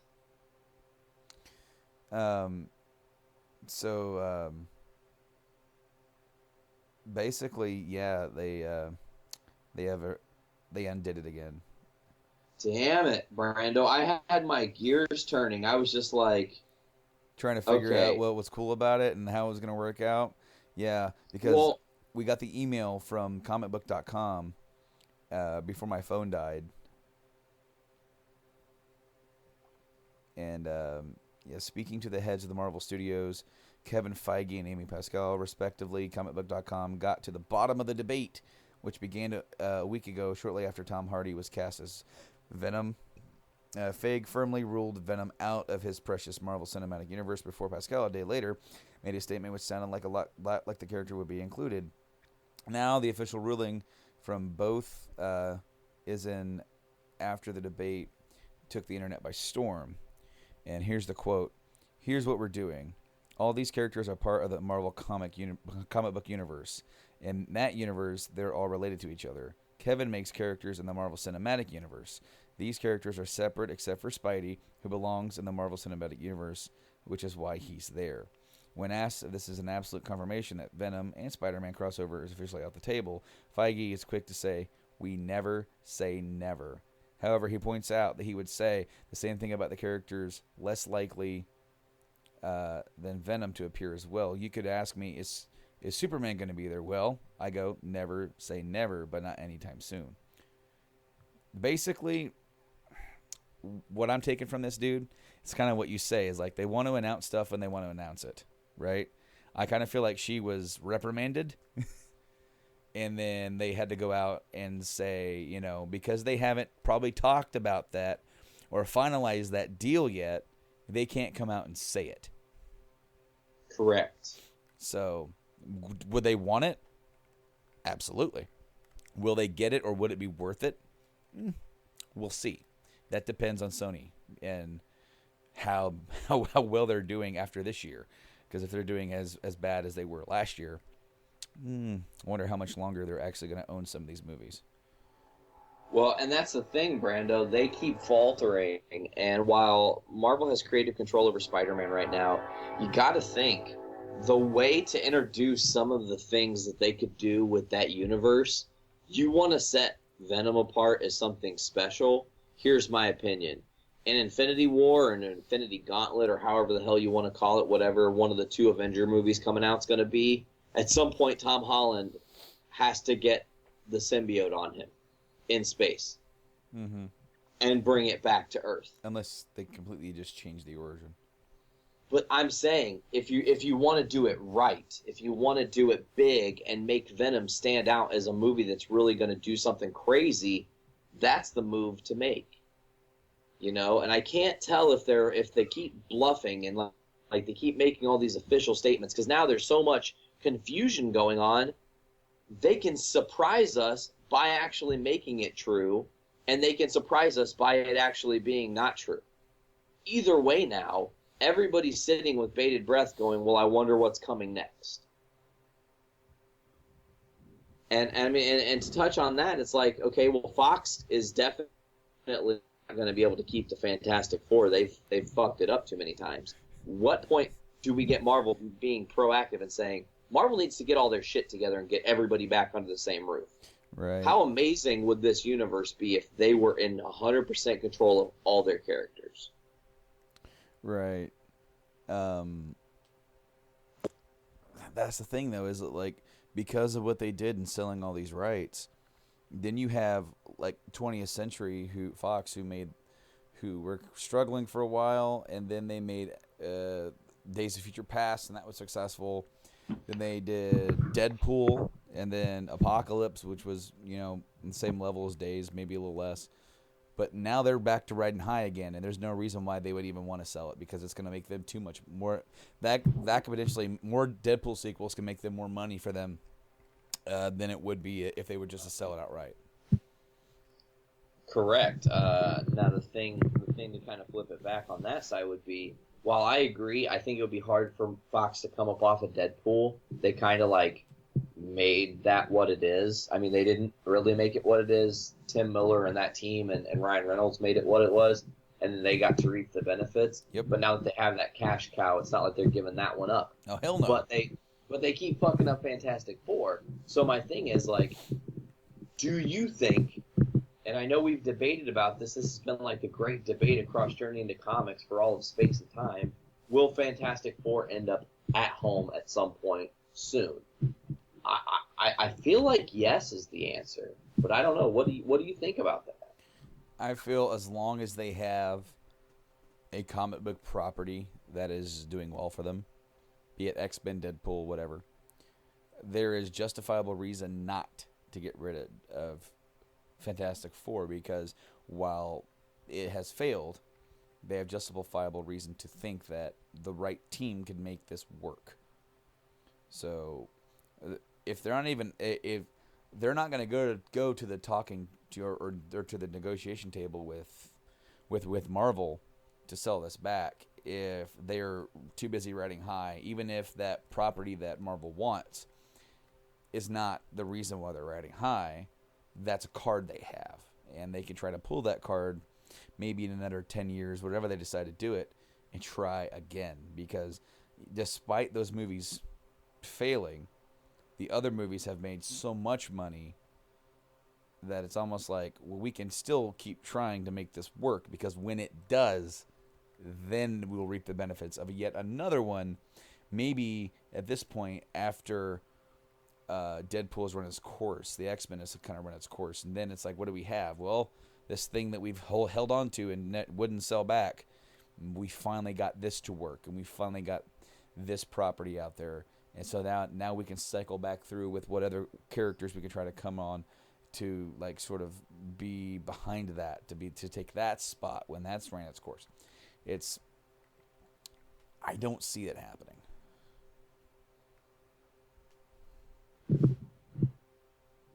Well, I mean, you make a very valid point there of them not wanting to get rid of it if they've got other cash cows that they can go, well, if we can just figure out the formula, we can make it great. But you know, to keep it in the really to keep it in the Disney verse, Brando. Quick fire. What do you think about this Ron Howard hiring? Well, I like it. Obviously, Ron Howard's a killer director. He has directed some really awesome movies. He's very talented. But really, what's he going to be doing? I mean, they're doing reshoots, so a lot of the movie has already been done. I even just saw an article, I didn't read it, but certain loopholes could make it to where those other directors will get their director's cut anyway. Oh. So we could possibly have two different versions of this movie coming out, much like probably what happened with Superman 2. Yeah, Donner cut versus the OG cut. And so hey, this gets them into it. This gets them into the universe, because when you get like a big director like Ron Howard to do a Star Wars movie, that's awesome. It's just like, I would love to see Spielberg do a Star Wars movie, you know. Damn, that'd be sick. You know, in fact, that's what Lucas originally envisioned at some, like, for Spielberg. I think, didn't George Lucas say something about he wanted Spielberg to direct one of the prequels? Was hoping that he would direct like episode 1 or something. Yeah, I think so. But it never worked out, so then George just ended up doing all three of them.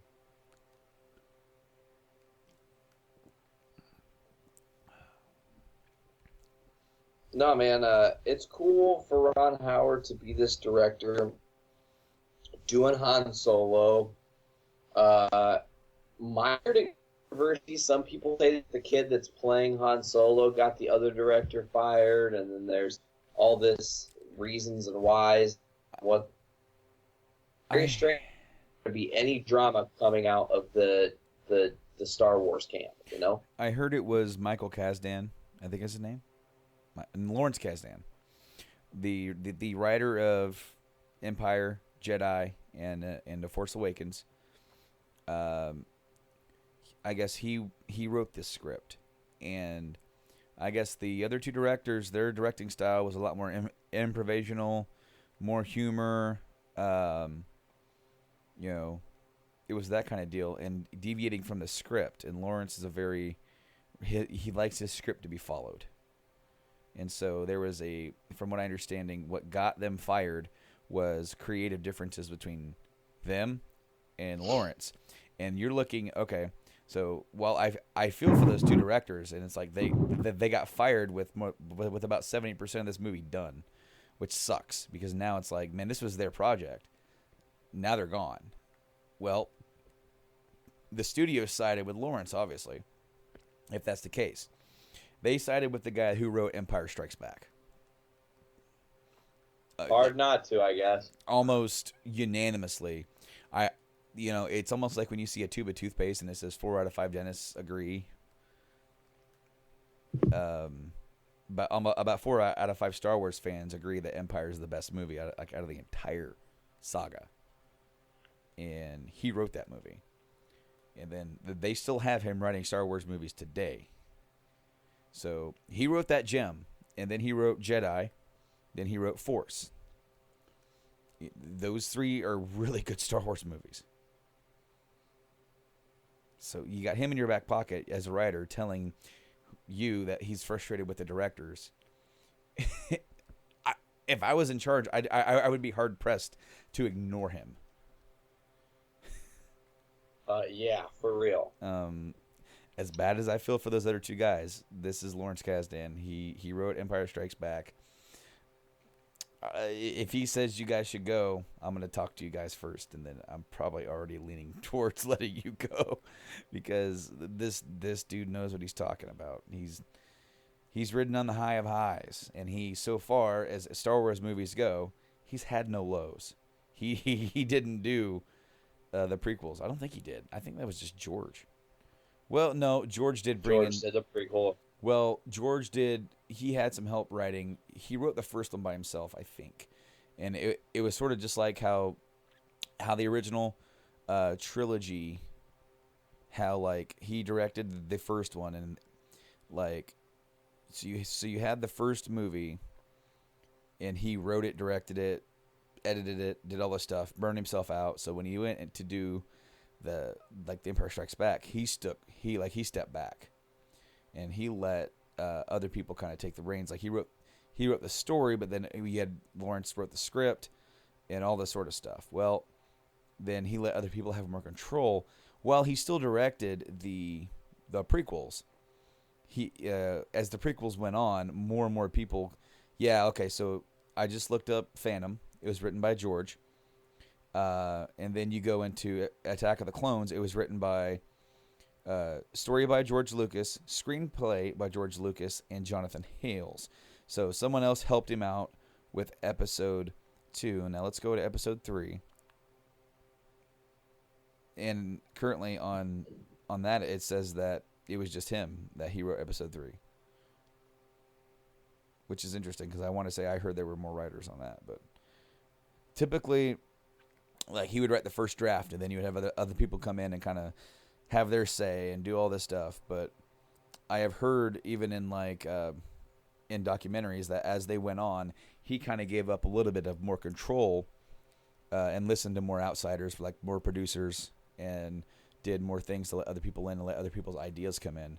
Which it makes sense, because when you watch the original Star Wars trilogy, even though you could say Empire's better than Jedi, like as movies, as they go on, they get better. And that's because more and more people, it's more of a group effort than a single. And you could say the same thing with the prequels. As they go on, they get better. Depending on your opinion, I honestly kind of think Attack of the Clones is a worse movie than Phantom Menace, because there's an actual plot in Phantom Menace. And it's as slow as it is, there's a plot there. And like Attack of the Clones, it's just meandering, I feel. I agree. Yeah, man, I don't know. Moving forward with this, we're just gonna have to see what Ron Howard does. It's funny you mentioned reshoots. Real. Uh-oh.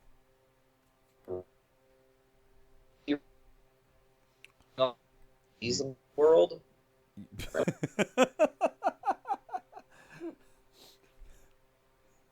Hello. Hi. What's up? Do you want to repeat everything you just said? Sure. What happened? You just cut out, and it just kind of like came back in, and it was you sounded like a just like a robot cat. I am a robot cat. Meh. No, Brando, I was saying that with Ron Howard, we're doing some reshoots. In the DC world, there's also been some reshoots. Do you know about this? No. Well, they've been reshooting for Justice League, right? Okay, yeah. And do you know what someone spotted on set? No. Was they spotted something that is huge and looks oddly familiar and looks like the Hall of Justice. Joss Whedon is making this more of a comic book movie. The reshoots that were added on that they're doing right now weren't as substantial as what they're doing now. I mean, they had to do this is all new props that got brought in for whatever quote-unquote reshoots are being done. Interesting. Very.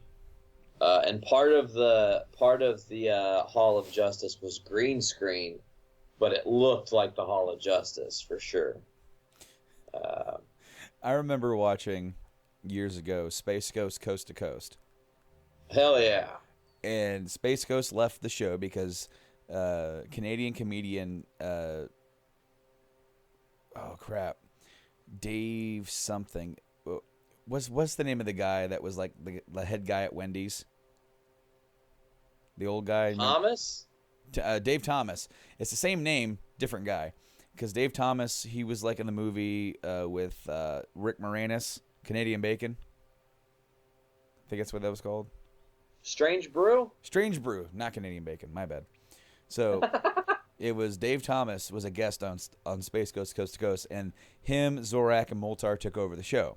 Well, Space Ghost left, and they did this thing where it's like, outside the Hall of Justice is this hole of justice. And there's just a hole in the ground with a bunch of heroes inside of it. There are a bunch of like nobodies in there. The Hole of Justice with the Hole of Justice. and he was trying to get into the Hole of Justice. He wanted to join the Hole of Justice, and they wouldn't let him in. But that anytime anybody mentions the Hall of Justice, I immediately think of the Hole of Justice. Good on you to do so, Brando. Hey, man, we're a day late, $1 short, and by a day late, we're like 3 weeks late. What did you think of The Walking Dead 168, my friend? I liked it. I really did. It's setting the tone. I really did like Negan's little monologue in there. Like especially like the little twist, because it really adds a little bit of I'm having a brain fart now. Vindication as to what we've said like where his mindset is now.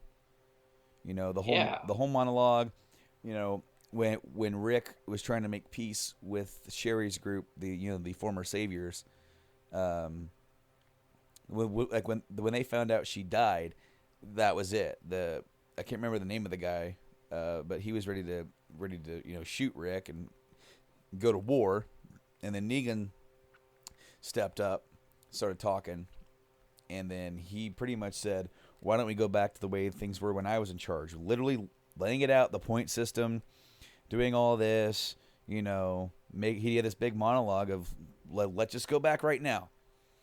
And then who's with me? And one dude said yes. And that one dude got backhanded by Negan. He's like, are you serious? Yeah. You want to go back to the way things were? I melted your face.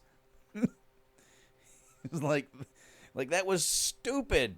Like, Negan is here in that action admitting the way he was running things was wrong. And that's the first time really that he as a character has outwardly expressed that.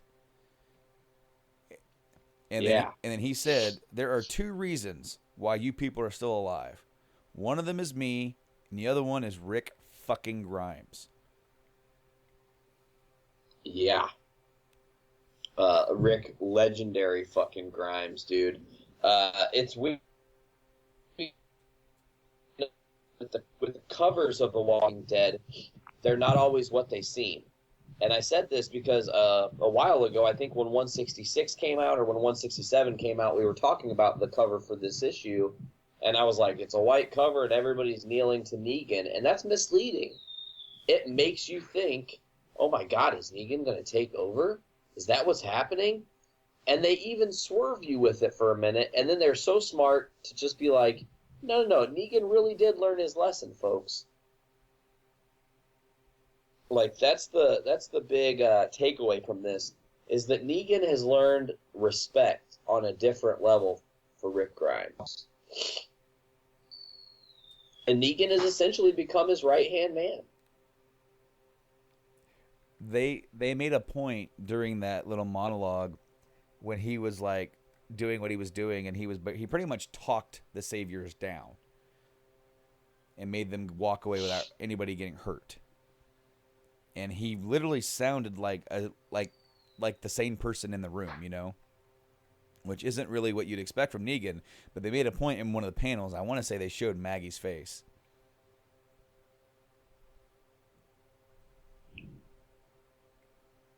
tried to go to it. If I remember correctly, I was like, is that Maggie? Ooh. You know, here she is, like witnessing this. Obviously, Negan killed Glenn. And then we have, you know, how is she going to handle Negan just walking around willy-nilly after doing everything that he's done? So it was like, it caught me, and it may have been somebody else, because I do have a problem discerning some people in the Walking Dead comic. Like there's man, sometimes it's so difficult. Like if they don't say their names, I'm like, who is this? But you definitely wanted me to look up the cover of 171, and I did. Yeah. So, dude, the tagline. This is like the beginning of like a new little series. It's called Fear the Princess. And then after that, it's who is she and what does she want? And she's wearing like a pink fur coat with what looks like to be snow goggles. Maybe they're not snow goggles, but her hair is done up. She looks like right out of the 80s, dude. Yeah. Like, I think it's Tiffany. Who? Tiffany, the teeny bop princess from the 80s. But I was going to say Cyndi Lauper, but she's blonde. Still have no idea who Tiffany is. You don't know who Tiffany is? Look her up, dude. Come on, man. I don't have any clue. Tiffany of the 80s? Tiffany, she's like a teeny bop. She was like the Britney, you know, like Cyndi Lauper and her, like Britney Spears, Christina Aguilera of their time. Throw in some Madonna. Okay, I see this chick. I don't know. I've never seen her before in my life, but yeah, okay. Oh, did you Google She does search? look like that with the crazy wild hair. Yeah, Tiffany. Yeah. You're like, yeah, Tiffany. I typed in just Tiffany and got a bunch of jewelry. I literally typed in Tiffany of the 80s. There you go. Yep. And got the answer I was looking for. But this cover is crazy. She's wearing snow goggles, and she's got like a button-up plaid shirt and a fuzzy pink fucking parka. What the fuck? I don't know, man. What a weird time to be alive, Brando. We got it's like teasing another new character in The Walking Dead is always such a big deal, because you just don't know what kind of role they're going to end up playing in this crazy story that Kirkman is crafting. Well, it was like when we had that group come in, and I can't even remember her name now, but she was like the leader of the group. Magna, yeah. And it was like, what has become of them? It's like we all kind of thought, ooh, is this like another villain? Nope. Left turn. They just got integrated. Yep.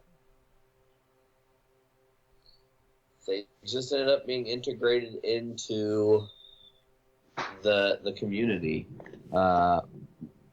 Brando, did you have anything to add to 168? I love this issue, but I can't wait to read more. And we're not too far away from the next issue of The Walking Dead. Comes out next week, I think.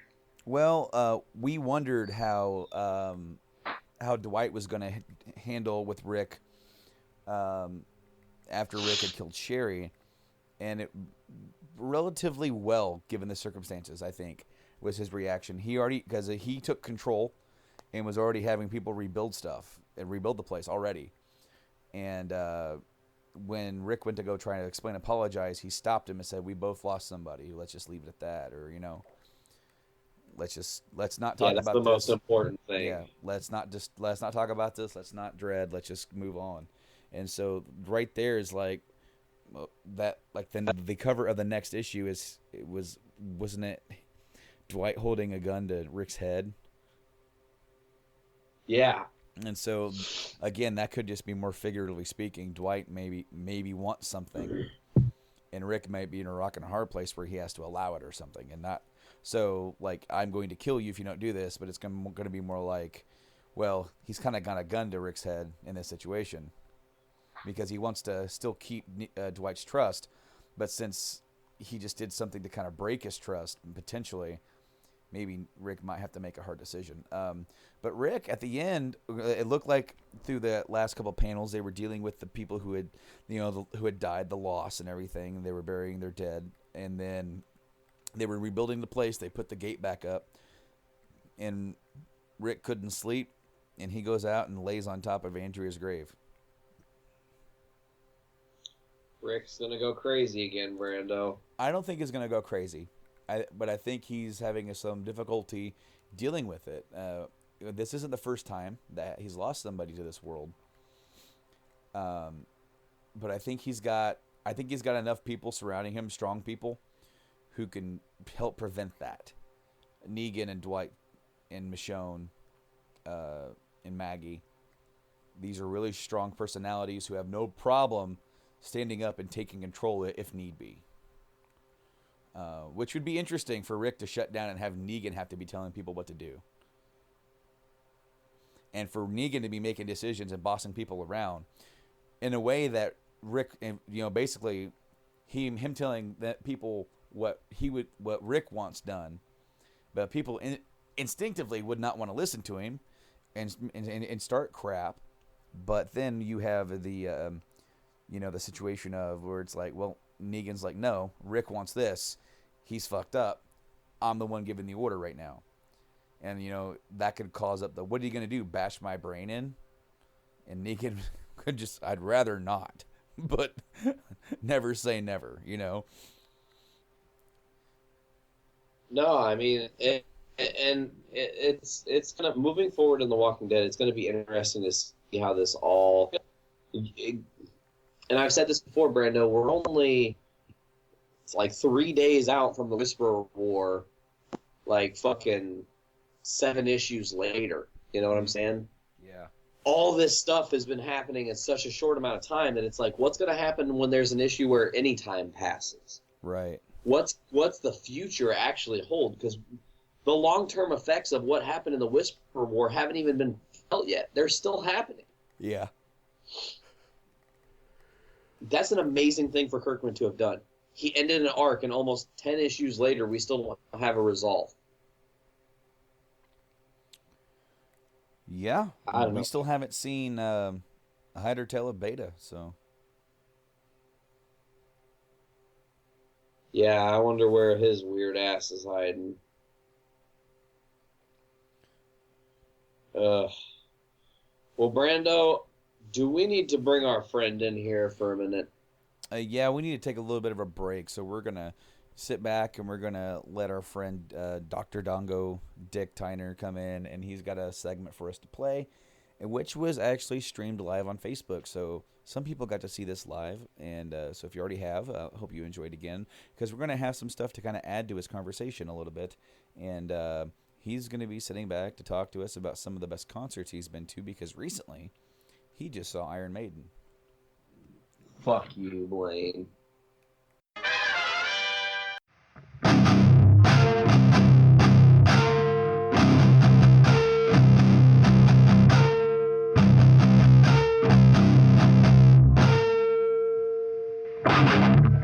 Hello, everybody. Dick here on this very special episode of what are we gonna call it this week? Gonna go ahead and call it Dongo's Corner.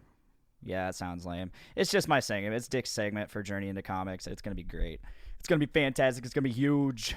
Shout out to the new band, the newly formed Lafayette band, Huge, featuring Nick Maxon, Ryan Strasma, Chris Pelot, and Chris Vostri. Yeah, they're making their debut on Doom Room Field Day, July 1st, which will be an epic day of music, field events that are mostly alcohol-driven, and a full-blown LARP. That'll be a blast. I can't wait for it. I fully intend to take off my pants and probably sleep in my car. Yeah, that'll be fun. But yeah, it's a special episode today because as of right now, I am live streaming on Facebook as I record this, and so whoever's watching that gets an early view of my segment, and hopefully they go ahead and check out next week's episode or whenever this segment makes its appearance on a Journey into Comics episode, probably either next week or 2 weeks, who knows. But yeah, so it's been a couple weeks since I've been on the show.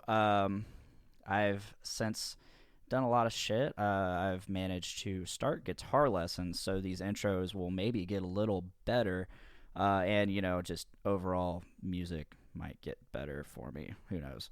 After 10 years and thousands of dollars poured into guitars and amps and gear, I'm finally actually taking lessons and making it all worth it. So I started that Monday.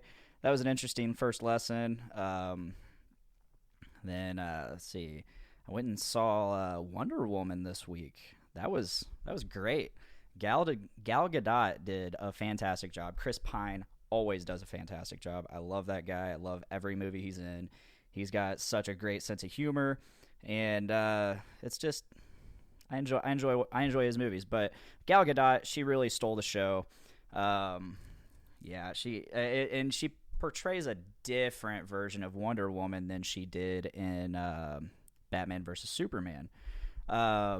It was interesting because it made sense too. It made a lot more sense this way because she was fresh. She was a fresh warrior. It's more like a coming of age thing to me. Like she left her world and joined basically our world. And I'm also going to keep this spoiler free for those watching. And if you guys haven't talked about it at all, but yeah, she enters our world, and it's like this she's so young and so fresh, and she hasn't been worn down by the world yet. And I really like the two different versions of Diana Prince that we get. Like we get both of them in this movie. We get present day and back in World War I days. And it's just the contrast. She's the present day. She's like so battle hardened. She's experienced shit. She's seen some shit, and I like that. I like the contrast. She's like just, and then World War I. She's gung ho and ready for action, and she thinks that everybody is good and they're corrupted by some kind of evil, and it's really cool. Gal Gadot in this movie, you really fall in love with her character as Wonder Woman, and it's not just because of her just sheer beauty, but she really steals the show, just like she did in Batman v Superman. Like, because let's face it, other than Ben Affleck's pretty great performance as Batman, Bruce Wayne, the only other thing that movie really had going for it was Wonder Woman, the premiere and introduction to the series of Wonder Woman. And other than that movie didn't have shit to talk about other than a really poorly pieced together movie. Yeah. But we all know that. We've all talked about this 12.5 times. But yeah, whatever. So, okay, moving forward. Last week, I had the awesome opportunity to go see Iron Maiden up in Chicago, Tinley Park, Chicago. Ghost opened up for them. Which was my first time really even hearing them aside from their song Cirrus, which that song's pretty cool. They weren't. I up until then I had just seen people post about them, and I never quite knew what they sounded like, and I was curious. And then I heard Cirrus on the radio. I had Cirrus on Sirius XM Octane, and they it wasn't quite what I expected, but it was cool. It wasn't quite my thing, but I enjoyed it nonetheless. Then I saw them live, and I actually got to hear more of their music, which was really cool. They put on a really good performance. Papa Emeritus, their singer, he's really cool. He's got a really light voice. He's got a really high light voice, and they're from Sweden, and that was really it was funny to hear him talk to us because the way he pronounced things, being European, being Swedish, he was like, "Hey, Chicago!" I loved it. It was fun. So Ghost went first, and then came the behemoth that is Iron Maiden. And like, I've never not liked Iron Maiden. I've always liked them, but I've never been a fan. I've never really delved into their music. The first time I heard them would be in May of 2006 when VH1 did their Metal Month, and it was I think they had 2 songs in VH1's top 40 metal songs, Run to the Hills and Number of the Beast. And that was my first taste of Maiden. That was cool. I enjoyed it, but it still wasn't my thing. I'm not really into the higher British vocals. Bruce Dickinson, however, I might not be into his vocals or that style of vocal, but he is an incredible vocalist, incredible frontman. It was really fucking awesome to see him just running around on stage at his age and after all he's been through with the surviving cancer and all that, and just running around at full force, just putting on the show of his goddamn life, and and still being able to sing that clearly, that perfectly, at all those vocals. And just hats off to him. He really put on a really amazing show. They all did. I don't know the rest of them by name. I just know Bruce Dickinson. But I only knew maybe about it. They played just about every song I know by them, which are basically like a lot of big hits. I knew Wasted Years. I knew Iron Maiden.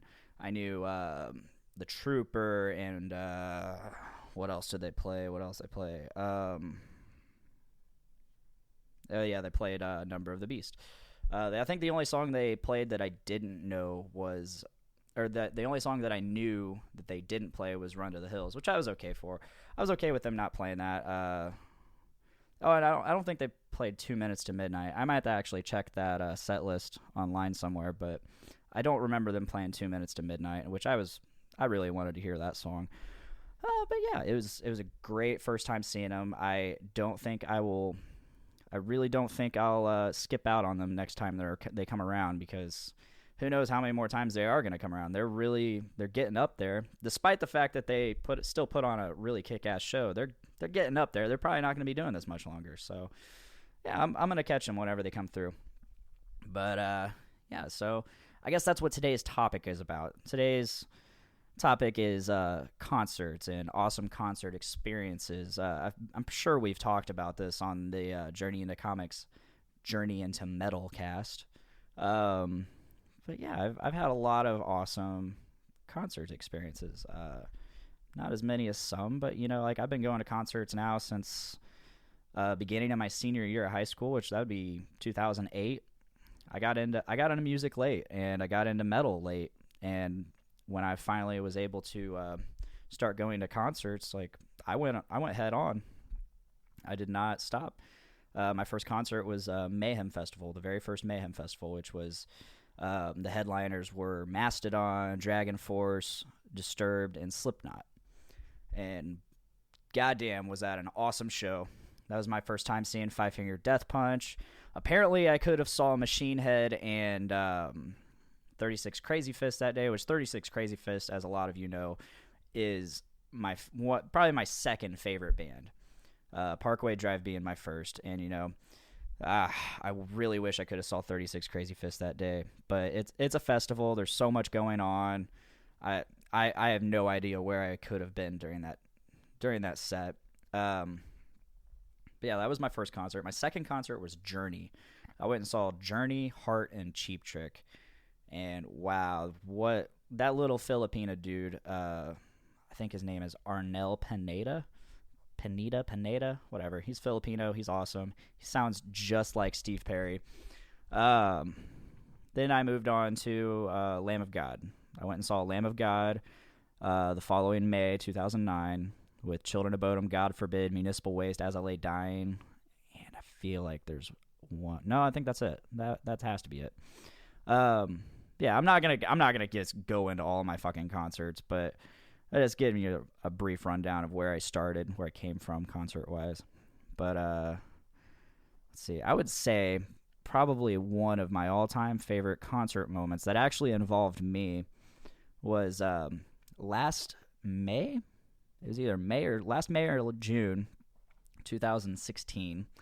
My favorite band, Parkway Drive, came to Indianapolis, and they played at this little place called the Emerson Theater.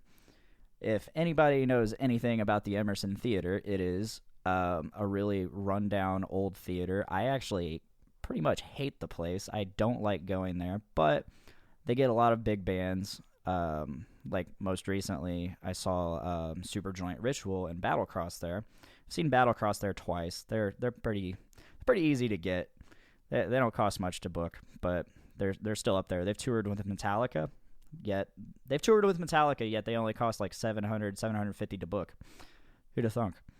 But yeah, so they get pretty big bands. Parkway Drive came through there, and I got there, and it was fucking phenomenal. They put on one hell of a show. The theater itself couldn't hold enough power to power all their shit on stage. The power just kept going out on them, which sucks.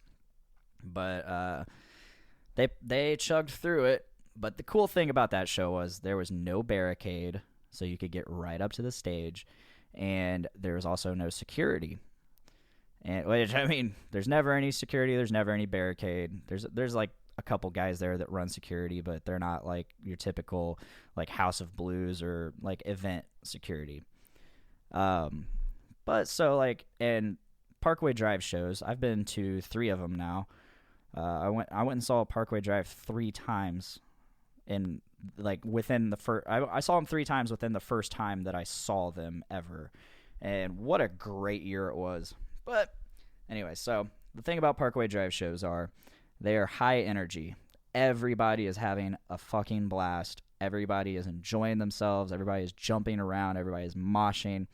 The first time I saw them up at the House of Blues, the entire general admission area, the pit, was a pit. It wasn't like little mosh pits here and there. It wasn't one big one. It was the entire general admission. Like there was no safe space. And, you know, normally I'm like, oh, fuck, because I'm not much of a mosher. I will if I'm drunk or if I'm, like, really into the fucking music. But normally I'm not a mosher. I just like to stand, headbang, enjoy the music. Yeah. But I didn't really have much option.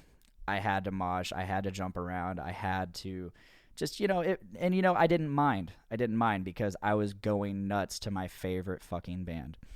So fast forward back to May when I see them at the Emerson Theater.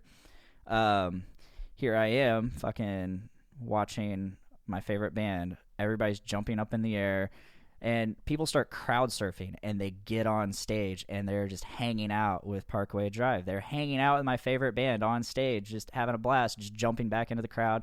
The band doesn't care. I've seen their DVDs. They let people on stage all the time to hang out and have a fucking party with them. And so they're cool with it. They don't care. As long as their crowd is getting what they want, they don't care. And they get to play their music to all these people around the world. They love it. So my friend and coworker Nate, he came too, and out of nowhere, one thing I'm not a crowd surfer, and so I'm standing in front of him, and out of nowhere, the guy fucking picks me up. I'm like, what the fuck? Who's picking me up? And I look, it's him, and I was like, okay, fuck this. Normally I would have been pissed, but this is Parkway Drive, and I am about to go on stage. So, yeah, he picked me up. I crowd surfed like a whole 5 feet because we were already that close anyways. I crowd surfed up to the stage, and I was like, I didn't know what the hell to do.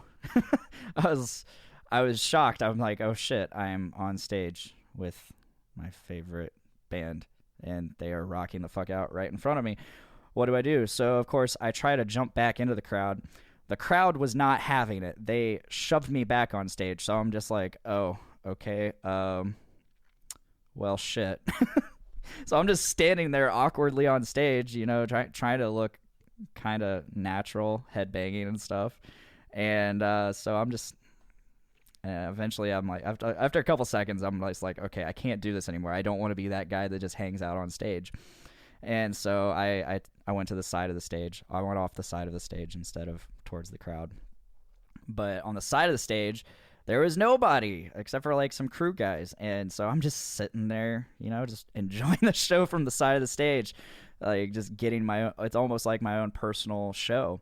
It was really cool. And so I started taking videos, started taking pictures. The power went out again, so I was just hanging out back there still. And finally, after like another song or two, I think one of the people taking pictures for the show, he's like, "Hey, you need to get out of here, man." I was like, "All right, cool." So yeah, that was probably my favorite concert experience. Being on stage with my favorite band. Yeah, it was out of this world. I doubt I'll ever be able to experience that again, but yeah. So I like I said, I'm sure we've already talked about it on the show before, on Metalcast before, but if you guys want to share some really badass concert moments, go for it. For those watching me on Facebook Live, go ahead and send me your favorite concert moments. I'd love to hear it. But till next time, this is Dick, and let's just say this has been a podcast catastrophe. I don't know. All right, see you guys. And we're back. That was a very interesting segue. Well, yeah. Brando, listen, there are not many bands on my bucket list that I have not been able to bear witness live to. You haven't seen Iron Maiden? Or Metallica. Okay. They're my only two. They're my last two.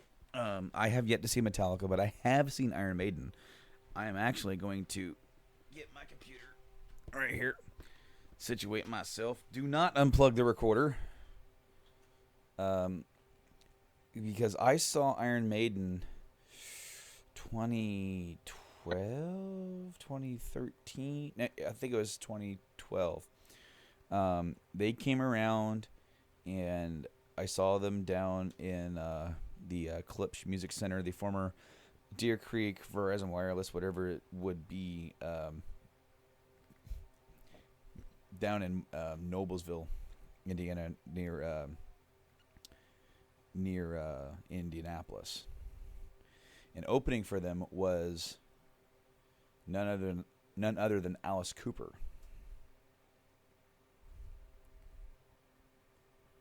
That's an awesome lineup. I saw Cooper open up for Motley Crue. That's cool. on the alleged farewell Crue tour that they're about to start touring again. Are they really? Yeah, really, really. No, come on. Yeah. But I need to address the elephant in the room, Brando, before we get into this concert talk. Book related. This is Journey into Comics, and I'm so sorry, but I'm afraid I have some bad news. Blaine, her name is Guy Gadot, not Gal Gadot. Guy Gadot, not Gal Gadot. Every time he said it, it was like someone stabbing me in the temple with a fucking rusty spoon, you know? She's from Israel. She does not have an American name. You don't say it like an American person just because it's spelled in English. That's that. I do agree, though. Blaine said one thing about how her and Batman were really the shining moments in BVS and possibly in Justice League. I have not yet seen Wonder Woman. It's on the docket. Hopefully soon I'll be able to see it. Hopefully before Spider-Man is out. If not, I'm going to have to wait till it comes out on the DVDs. But that's all I have there, Brando. Now let's get into this concert talk. Yeah. Blaine got to see Ghost, another band that I really want to see, and Iron Maiden. Would have loved to go to this show. I'm glad he had a good time, but this spawns him talking about concert moments and things that are unforgettable in our concert history. He had talked a little bit about Parkway Drive and Maiden, and he saw some other band. Oh, the first concert he ever went to, which was Mayhem Fest, which is interesting because I went to the first Mayhem Fest. Fuck Mastodon. I do not like that band whatsoever. They were terribly boring live. I don't care how technical you are, your music is not interesting. Uh, but I got to see Dragon Force. That was awesome. Seeing the original Slipknot lineup before Paul died was awesome. Seeing Disturbed was the first of 3 times I've seen Disturbed. They're the band I've actually seen live the most, but not by choice, actually. More just because other great bands were coming through on shows, and Disturbed just happened to be a part of them, and it was like, well, I guess I have to see them again and again. Right on. Now, I have seen Iron Maiden, and I did find the exact set list from the show that I saw. Ooh. Now, on this particular tour, they were doing like a best of tour, but what they would do is that instead of just like, oh, let's just play all of our cool songs, let's focus on an album. Like, it was either like an anniversary of such album, or it was just something they wanted to do. So the album that was like the theme for this show was Seventh Son of a Seventh Son. Nice. And so all of the backdrops that they had, because they had backdrops for a lot of their big hits, you know? All of the backdrops that had their own art. So you're talking like, okay, like the Trooper, Number of the Beast, and stuff like that. It was still that same design, but then redesigned to look like it. Like, what would this look like if it was a part of the Seventh Son album? So a lot of like the ice and the snow and stuff were a part of it. That's fucking radical. Of course, so they kicked it off with Moonchild, and then Can I Play with Madness, and then The Prisoner. And then we went to Power Slave for 2 Minutes to Midnight. And then they played Afraid to Shoot Strangers. And then The Trooper. And then Number of the Beast. And then Phantom of the Opera. Then Run to the Hills. Then Wasted Years. That's probably my all-time favorite Iron Maiden song. I love Wasted Years. Wasted Years, me too, dude. Oh, dude. That guitar riff in the beginning is incredible. The bass in the beginning. Oh, yeah, the counter bass. Boo, boo, boo, boo, boo, boo, boo. Oh, man. Doo-doo. From the Ghost of... Yeah. Seventh Son of a Seventh Son. The Clairvoyant. I was going to laugh if they didn't play Seventh Son at that show. Fear the Dark. Like, I would've just... Fear the Dark. That has a pretty cool meaning for us because we used to cover that back in the Draxus days. And then Iron Maiden. And then Churchill's Speech, of course, followed by Aces High. And then The Evil That Men Do. And then the last song they played was Running Free. That's an awesome set. And that, I mean, so we're talking about epic concert moments or just moments that stick out. I went with Rob to the show. And right when we got down there, it looked like it was going to start raining. And we had pre-ordered, we were in the venue. When I say, like, oh, I mean the pavilion. Because there was a pavilion and they had the lawn, right? And they were letting, since it was starting to rain, they were letting venue, or the pavilion people in, but not the lawn people yet. Literally, dude, we were like one of the last rows of the pavilion. And so we were still getting rained on. Damn. And this caused a 45-minute delay to the start of the show. And me and Rob were sitting there, or standing, because we actually had moved further into the pavilion, so that way we would not get soaked, because it was really coming down. And literally, just behind the lawn, lightning struck just outside, like, the venue.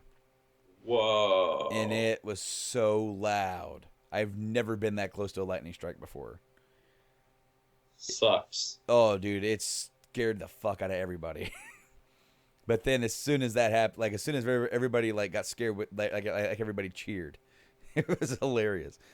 But then they came on, and the sun started coming out, and then they finally let the lawn people in, and they made the announcement, and they said that we were still going to get the full show. And so we got to see the entire Alice Cooper set, and pretty much Cooper played every single fucking Cooper hit that you can imagine. You know, he did like just an abridged Cooper set with like the stage show. You know, he had Frankenstein walking around for Feed My Frankenstein. He had his sword out and he's popping balloons and all that kind of stuff. But then the Iron Maiden is probably the best band I've seen live, bar none. Like, there are bands that I've seen that are technically just sound, and when you watch them live, they sound like they're CD. That's awesome. You know, That's what I always strived for. You know, I can name a few bands that are that good, but not every band who is that good puts on such a great show. Not to say that the show is bad, but like Iron Maiden goes to that next level. They have the stage show. They have the Eddies. They have Bruce Dickinson, like Blaine mentioned, running all around the stage with that red coat on, with the Iron Jack. You know, I can't remember who had said it, but like somebody, I was talking to somebody and he said that Bruce is running around he was wearing a beanie, and he took off the beanie and he would he'd wring the sweat out of it, and he would like throw it, like he'd whip it at the crowd, so like this big stream of sweat just flew at the crowd. And like, he is in such good shape that he does that every single night. And then all of his vocals are on point. And he is such, like the Iron Maiden vocals, if you ever try to sing along with him at his range, it's difficult. Very. It's difficult. I mean, he's such a great vocalist, and then he's able to hit that live in the midst of doing all that stuff. Shut up, dude. He is like the best frontman of all time. Because so neither you have I have seen Metallica. I wanted to go last Sunday. Unfortunately, tickets were just too pricey for me at this point. But way too expensive, dude. I'm gonna go before they die, or I die, like whatever comes first. I have to go see them because it's just a matter of, I know what show I'm going to get. I'm going to get Metallica. I've heard and seen enough of live Metallica to know exactly how they play, how James sings. He isn't as strict about hitting the notes. He's just playing. He's having fun. That's fine, because you know what you're going to get with a Metallica show. You're going to get a really cool stage show. They're going to put on a show, and you're going to know the songs, and you're going to sing along right with them. And he's going to hit it close enough. Bruce doesn't hit it close enough. He hits it on. The whole band hits it on. Harris is sitting there thumping along, galloping along with those with those bass lines. And then you have, the two lead guitarists, Adrian and Dave, going back and forth. And I think there's another guy in there too. They're trading off solos. And their solos don't always sound exactly like they do on the record, because they actually improvise a little bit whenever they play the solos. But they hit the main marks that you would really remember. Maiden is special.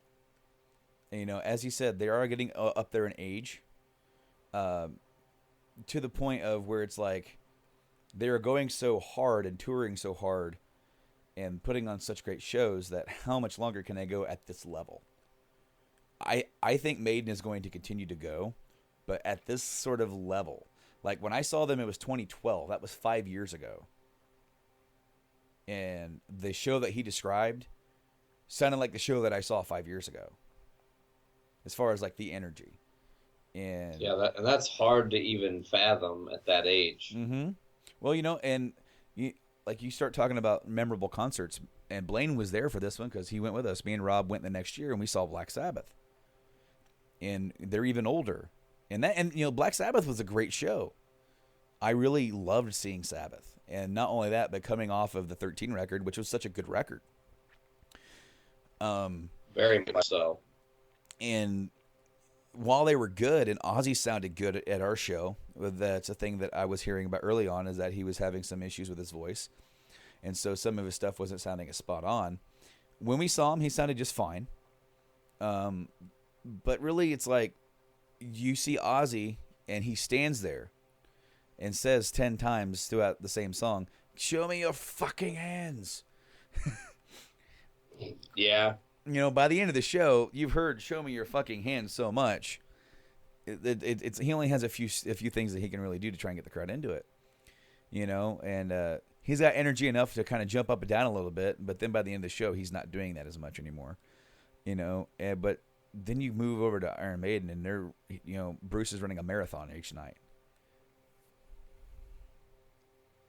Yeah, and you got to think, man, Bruce also flies their plane. Mm-hmm. Yeah. What the fuck, dude? Literally, Ed Force One is, I'm a pilot, I can fly. Okay, well, I can also do the show because I'm a singer. Okay, but I'm also a pilot, so I can also fly again if we need. Do you want to fly again? We can fly. I can make that happen. That's incredibly ballsy. The way you said that reminded me of Randy Quaid in Independence Day. I can fly. I'm a pilot. Yeah, that's what I was going for. That's funny. ID4 is one of my favorite movies. Now, all time. Ooh, someone's got fireworks. Yeah, I've been hearing some fireworks on your end throughout the show here. Now, I did go to Mayday in 2006. That was headlined by Stained. That was coming off their Chapter 5 record a long time ago.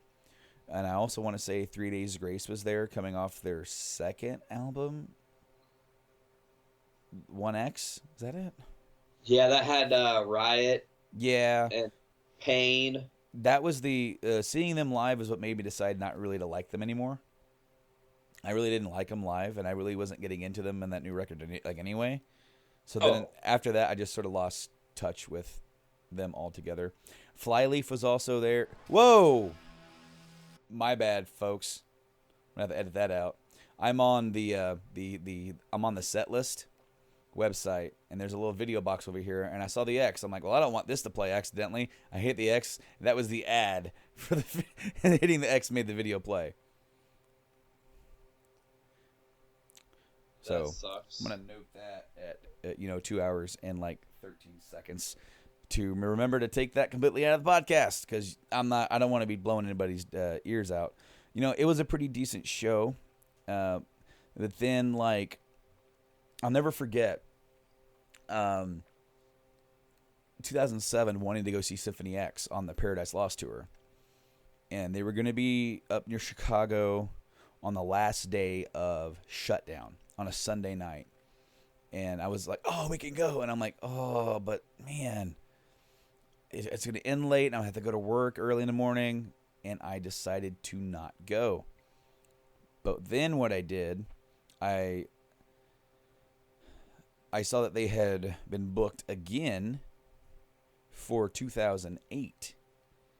And at that same venue in, I want to say, May or April. And so I bought tickets first thing. I'm like, I'm not missing this time. Now, it was on a Sunday, like before, unfortunately. But I was not missing them this time because, I really, really, really, really dug that record. And I was really, wanting to see them live because I had heard tape of them live before. But, to see it live is something else. And I just found their set list, too. Setlist FM is awesome, guys. Agreed. And this set list is way shorter than Iron Maiden because these songs are so long. But yeah, dude, they were up in Mokina, and opening for them was some local band. Then it was some band beginning with an A with a female lead singer. And then it was a band I never heard of, called Into Eternity. And they were sort of this progressive death metal band. I'm not into death metal. I'm not into the screaming vocals. I can do it sometimes when I'm in the mood. But this dude was different. He was like a hybrid vocalist. He, in the same song, would go screaming, and then he would go growling, and then he would go the high-pitched Halford stuff. And the dude blew me away. More so than the band. The band was great. But, more songs that I got into, I was one song in particular, Pain Through Breathing, blew me the fuck away with him doing this shit live. Well, that guy's name is Stu Block. And he and he became the lead singer of my favorite band of all time, later on. But they opened for Symphony X, and with this, Symphony X played Set the World Afire, Domination, Serpent's Kiss, Masquerade, Paradise Lost, Through the Looking Glass, Inferno, Smoke and Mirrors, Walls of Babylon, Revelation, and then for the encore they played Eva Seduction and of Sins and Shadows. So pretty much you're getting most of the like really good songs from Paradise Lost on this. No, not that's not to say that like the rest of the album isn't good, because from that's a rare album I have that from beginning to end. Just turn it on. Did you say did they play Sacrifice? Sacrifice. They did not play Sacrifice. Oh, because I would have been disappointed. Because they played Paradise. And yeah, they played Paradise, and I'll never forget at this show, I was actually on the floor. There was no barricade, just like how Blaine was saying at the Parkway Drive show that he went to. I was in like second. I was one guy behind the stage. You know, I fist bumped Russell Allen twice. You know, badass. But there was this dude up front singing. You know, 'cause as everybody was, we were all singing Paradise Lost. Because now the album's been out for almost a year. That song is freaking awesome. It has been my ringtone to wake up to for the past 10 years. Ever since that song came out, that song has been like the intro piano. That's what's woken me up for the last 10 years. But I remember it was towards the end of the song where all they do is play the chorus over and over again. And Russell looked down at this dude and goes, "You got a great voice, man." And then he gave him the microphone, and the guy in the front row got to sing one go of the chorus. That's dope. And it was bad. And the dude was good. I mean, the dude was good. Now, let's fast forward just 2 weeks. Because 2 weeks later, you and me were at the same venue.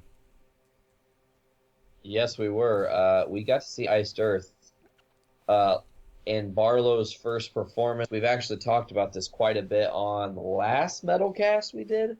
Yeah, it was his first show back, because they didn't do too many shows that year. They did like a smaller run, which they were back in Chicago. They were at the Metro in Chicago. And I want to say that's the one that I really wish we would have went to. Not to say that the one that we went to was disappointing. Not to say the least, because the one that we went to, like you said, was Matt Barlow's first show back. He was the lead singer for a long period of stint in the band, and then he decided to take a leave and step away. And this show was really like a greatest hits of the Barlow era, minus a couple songs from the more recent era with Tim Ripper Owens.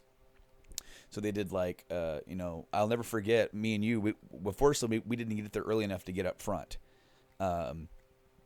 That place was packed. To this day, I've never been in that small of a venue with that many people. That many bodies? Yes. That had to have been a fire code violation. That was nuts. If there would have been like a fire that night, we would have died. Jesus. Super grim, but you're not wrong. But yeah, like I'll never forget waiting throughout the other bands that just completely sucked, and the crowd getting so like restless, and then to hear them start with Dark Saga. Like when people think Barlow era, Dark Saga is almost where you start. Even though he was on the album before that, that's like where he really found his voice in the band. Yeah. You know? So when he started with that, with The Deal Was Rigged, it's like, oh, I get chills to this day when I hear a live version of that with Barlow, because it makes me think of that concert and You and Me. And that was really I would say a really good moment like in our relationship, because we were just getting back in touch with each other. Yeah. And we got to share that, and it was originally not supposed to be you. Not at all. It was supposed to be our good friend Tony Jenkins, and he backed out because it was his girlfriend's birthday. And I had 2 tickets. I had one for him and one for the girlfriend. And then I guess she didn't really want to go, so he decided to like not go, and then he regretted that later after they broke up. Okay. So the show that they came back to Chicago with, they played Behold the Wicked Child. That was the beginning of the Crucible of Man record that we saw. or that came out after the show that we saw. They played mostly the same songs. There was Storm Rider. I don't think they played that when we saw them. No. The one song that's on here that I would love to hear Barlow sing, they played High Watermark from Glorious Burden. Oh. Wasn't he the original vocal on that song? Well, yes. Matt was the original vocalist for the Glorious Burden record. They did most of the record with Matt because he was originally wanting to leave. He didn't want to be a rock star anymore. He wanted to be a cop. 9/11 changed his perspective on life, and he decided that he was in a band and he had a lot of fun and made some. I don't know how much money they made, but he was probably what could probably be considered the most successful, fruitful era for the band. When you have albums like Dark Saga, Something Wicked, Horror Show under your belt, I mean, those are like three of the most classic records of the band's history. So when you're wanting to now step away, John convinced him not to, because he didn't want to lose Matt. Matt was the voice of the band. It's like there were two vocalists before him, one on each of the first two records. Like the first record was Gene Adams, second record John Greeley, and then they found Matt, and then they did Burnt Offerings, and then John's like, we got him, but he's not there yet. Dark Saga, he's there. Then they went back and redid a bunch of old songs from the first two records. Then they did Something Wicked. Then they did Horror Show, they did Horror Show, and then they Tribute did to the Gods. Tribute to the Gods, and it was like, all right, here's another one. Let's kick some ass. And then they started doing it, and the thing is that Matt's a very soulful singer. That's like my favorite part about Matt is that when he sings something, he puts his heart into it, even if he didn't write the lyrics. He puts himself in there, almost like an actor, where you feel it. Holy shit, do you feel it? And so I guess he was lacking that with Glorious Burden. It just wasn't there. And so he decided to let him go. So John. I'm sorry. I don't know why I thought Tim. John decided to let him go, and then they brought in Tim Ripper Owens. They just auditioned him, and they played one of the new songs, and it worked. Ripper's not one of my favorite singers. He's a good singer, but I don't feel from him. No, not like with Barlow. No, when he sings like meaningful songs, they almost feel empty. As much as he's a technical prowess and a powerhouse of lungs, like dude doesn't need to breathe. Just take 10,000 Strong. It's a badass song. He's really epic in that song. But then he was in there for 2 albums. Matt came back. That's when we saw him. We missed them in Chicago when they came back around later that year. But I saw them when they came back in 2010. And that was for the... I want to say that was for like the Escape from the Studio tour. They only did like 4 or 5 shots, like that entire tour. And I want to say the set list was pretty similar to what we saw, minus a few songs. That the show was opened at the house. So they're at the House of Blues, and they opened it. They opened the show with John's Sons of Liberty project. So it's almost like just a whole night of Iced Earth stuff, to be honest with you. And yeah, you had said that it was like the band, but plus his guitar tech. Well, because John did all the vocals and he didn't sing and play, his guitar tech played the rhythm, and so he just did the vocals for the Sons of Liberty. But I really, and looking at it now, I kind of forgot. Yeah, they did play last December on this one. They played I Died for You, Travel and Stygian. The one that threw me is that Matt always starts off Dracula by saying this next song is a love song, but only a love song that as Iced Earth can do it. This song is called Dracula. Well, then on this one he goes, this next song is a love song. So everyone's like, okay, Dracula, time to kick some ass with Dracula. And he's like, if your idea of a love song is killing hookers down an alleyway. Jack. So they played Jack, and it was like, oh, dude, I marked out big for that. Then they played The Hunter, The Coming Curse, Question of Heaven, Colors. Love that song it's about the movie The Warriors. Mm-hmm. And then the next time I saw Iced Earth was in 2012. In 2012, That's when they did the Inferno, right? well, 2012, that was after the Dystopia had come out. And yes, they did do the re-recording of Dante's Inferno, but now the new lead singer was Stu Block. Now, so let's go to 2012 set list. I might have to sift through this one because they toured a lot this year. Hopefully it won't take too long to find it. But anyway, so Stu Block was now in the band as the new lead singer. They had done their first record with him, Dystopia, and in my opinion, probably one of the best albums in their entire lineup is that album. Beginning to end, that album is freaking phenomenal. And to do that with a new lead singer coming into there trying to find his voice, Stu epitomizes everything that Barlow can do and Ripper, and is sort of like the best of both worlds. He can sing a song from the Barlow era, and he has enough feeling in there where you're like, yes. But then he can do the highs that Ripper could do. So all the Ripper era songs sound damn great, and he kind of makes them his own as well. Now, this tour was a double headline tour with Symphony X. So I saw Stu Block with Into Eternity opening for Symphony X. On this show, I saw Stu Block with Iced Earth playing before Symphony X. Awesome. They played Dystopia, Angels Holocaust, Slave to the Dark, V, Stand Alone, When the Night Falls, Dark City, Damien, Anthem, Declaration Day, Days of Rage, Watching Over Me, Dante's Inferno, and of course, Iced Earth. Now, I'm talking a lot about Iced Earth. Well, there's a reason, because I do have a lot of memories. They're the band that I've seen the most. I've seen them 3 times. I have seen some other bands live, including a really cool band that my friend's in, Walk Among Us. I've seen you now twice. Really cool project and a nice plug, just for you. Hey, thanks for that. I don't go to many shows anymore. It was there for a while. I was trying to get out a couple times a year and go, but now it's like it's kind of settled in to where I had a chance to go see Iced Earth after the last record when they came back up to Chicago, and I decided not to go because I wasn't feeling the record. It's good. Plagues of Babylon was a good record, but I felt like overall it wasn't clicking with me, and there were certain things I don't know what it was. It didn't hit me, man.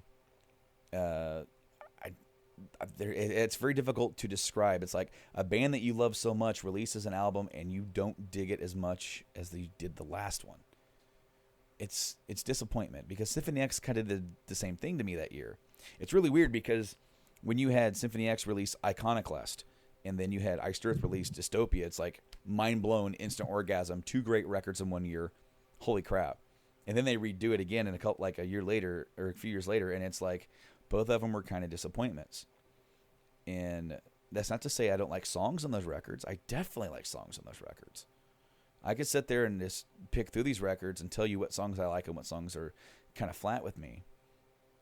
But Iced Earth just released a new record just 2 weeks ago. Excuse me, I'm sorry. I think it was on the 16th. So, yeah, 2 weeks ago. And I've had a chance to mull this record over for a couple weeks.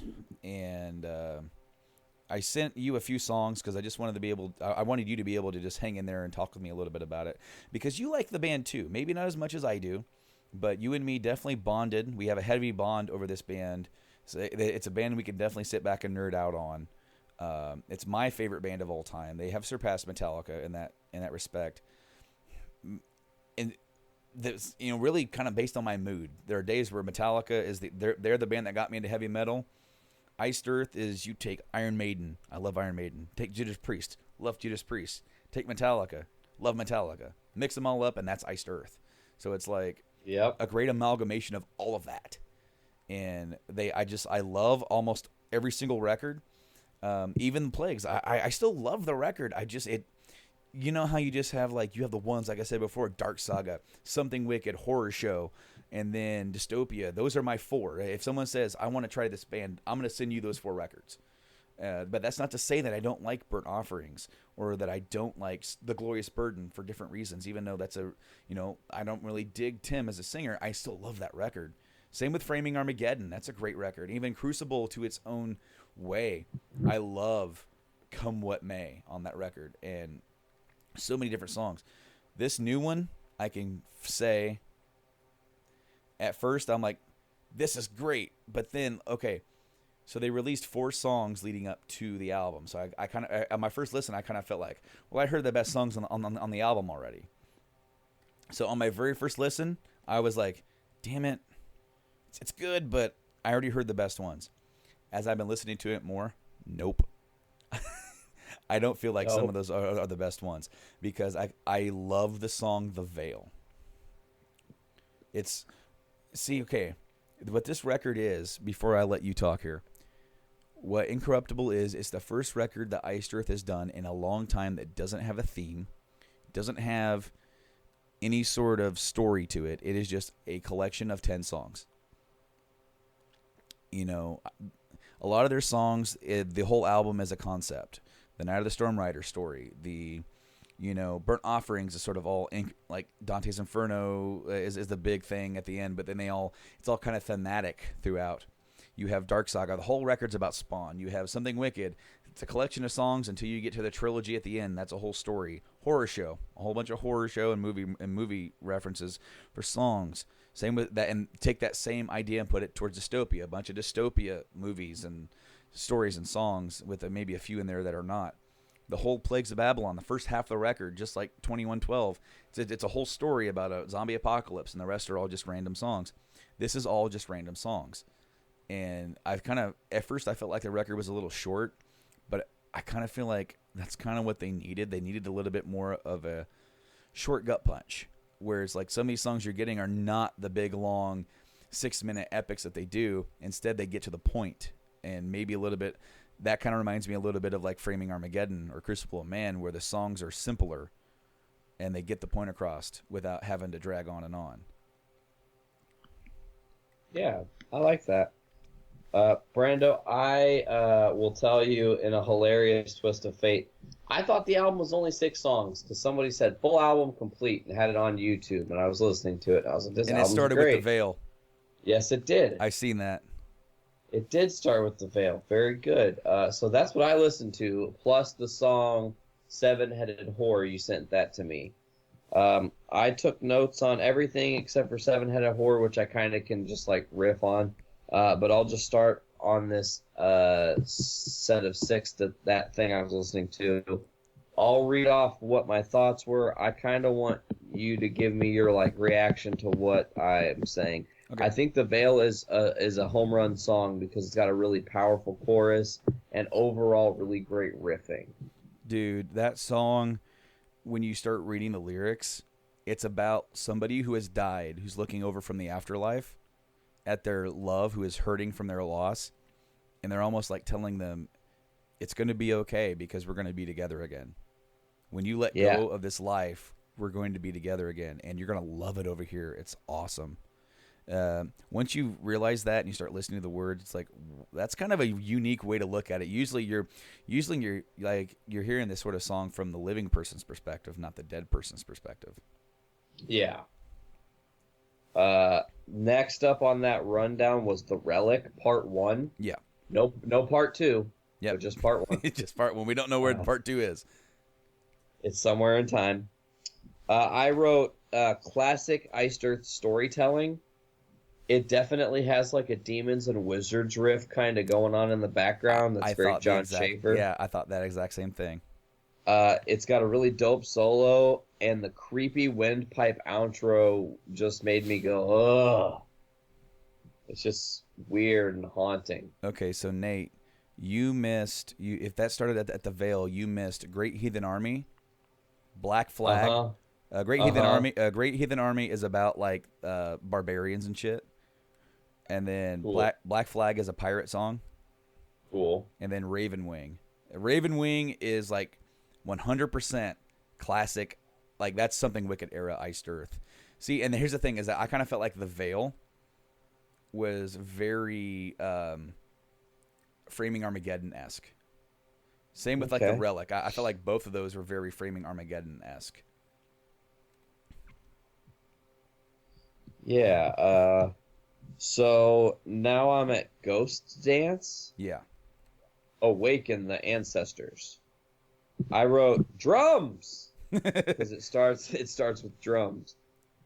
Uh, down, Disturbed down with the riffness because that intro riff is super Disturbedy, and then it changes totally. It's a big instrumental. I really love it, and again, it is very creepy in some spots. I kind of felt like this song was also very Demons and Wizards-esque sounding. Like you Yeah. could easily put Hansi's vocals. You could take this exact same song, put it on the next Demons and Wizards record, which they are making, by the way. And Ooh, really? yes, they have already got together. They already have like 1 or 2 songs John has sent him, and he has sent back with vocals, either vocal like melodies or actual vocals. And they are going to try and find time after this tour cycle of Iced Earth, because Blind Guardian just put out a live record, so they're not putting out any new material yet. And they're going to try and make the time. They have both said they're making the time to get this album maybe either out next year or the year after. That's badass. The next one I have, I just wrote down that it wasn't a part of this 6, was that 7-Headed Horror song you sent me. I loved it. It's super political and deep and has great riffs. It's even like, it's funny because it can definitely be seen as political, but it's also like a fantasy like legend story, you know? Yeah. Of like back, it's like biblical, so it's like it can go back to that. This felt like almost Slayer in some aspects, Testament maybe. Yeah, it was heavy as fuck. Yes, this was the first song that they released. Oh. So this is the first song you heard, like that I heard back at the end of April. I was like, holy shit, yes! I was so psyched. I listened to this song like 20 times within like a day's span, because then they released the song Raven Wing, which I'll send to you after this. I think I sent you the video for it in the messages. So if you want to go back to that, I will. I'll finish listening to this album. Yeah, because you only have 3 songs. yeah. Next up in my rundown is Brothers, Mm-hmm. which I'm just gonna read everything that I wrote in order. Is kind of how the song happened. I was just like, oh, it's got a somber intro, singing about reflection. The song is about family. The chorus was badass. The second verse was dope when it really kicks in and it's a little more punchy instead of the somber intro. Because when it starts, you're just like, oh, this is sad. And then it's not, and it's really good. It's got a sick outro, and it's like our bro song, bro. You know, you read the lyrics and it's like, this song is about, John, and it's about Stu's relationship. It's about them, coming together and them bonding over Iced Earth. This is John's baby. It's been his baby for years. Stu is a relatively new aspect. She's only done 3 records, but this is like their 12th. So it's like Stu, that's where Stu is in this band. He's not a hired hand. He's not, he has become the next Barlow member of this band. Barlow's married to John's sister, so he's family. But Wow, I actually didn't know that. But as far as like, that's and if you read it and you get it, man, it's like, we ran together in the band, we do the podcast together, had some ups and downs. It definitely is that. You can also look at like Iron Maiden's Blood Brothers too. Yeah. This kind of this is their Blood Brothers. At the end of this, I hashtagged in my notes at the top. These songs are real long when you only play Misfits songs. Yeah, right. And really, like, the songs on this record are some of the shortest ones that they've released in years. Like 4 minutes. Well, yeah, Great Heathen Armies 5:28, Black Flag 4:57, Raven Wing up there was 6:34, The Veil 4:48, 7-Headed Horror 3:10, Relic 5, Ghost Dance 6:36, Brothers 4:55, Defiance, which is the next song we're going to talk about, is 4:10, and then the last song is 9:40. That's the big closer. But what do you think of Defiance? Came in hot. It's just like it punches you in the face. It's got great riffs. It's got really classic Iced Earth elements. Mm-hmm. And then in big giant letters, I wrote, "Stu is Barlow on crack." He's amazing. He's amazing on this record. That's one thing I really felt like Plagues, they pulled him back a little bit on his vocal ability. He can do so many different vocal styles. Like, you know, it wasn't until Iced Earth that he found that mid range, that Barlow range. He never even used that before. So now he uses that. He uses his more higher emotional range, and then he goes down. He can do the low guttural growls, which he does a little bit on this record, not much. But it's with Iced Earth, like the growls are more like ambiance. It's more like mood setting. It's like background vocals. But then he a lot of times on this record he hits that Halford high. One of my issues with Plagues of Babylon is that they use the Halford high as like the ambiance, the background vocals, and I'm like, man, this song would just be killer if they would just let that high be the prominent part here, you know? Yeah. I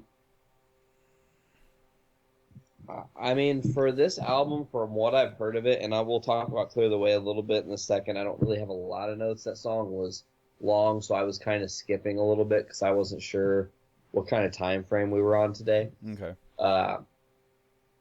But I wrote that Clear the Way sounded very much like Declaration Day 2. Well, this song is about another battle in the Civil War. Hey. So, and it's about the Irish Brigade during the Battle of Fredericksburg. So it fits right in with that album, or especially with the Gettysburg trilogy.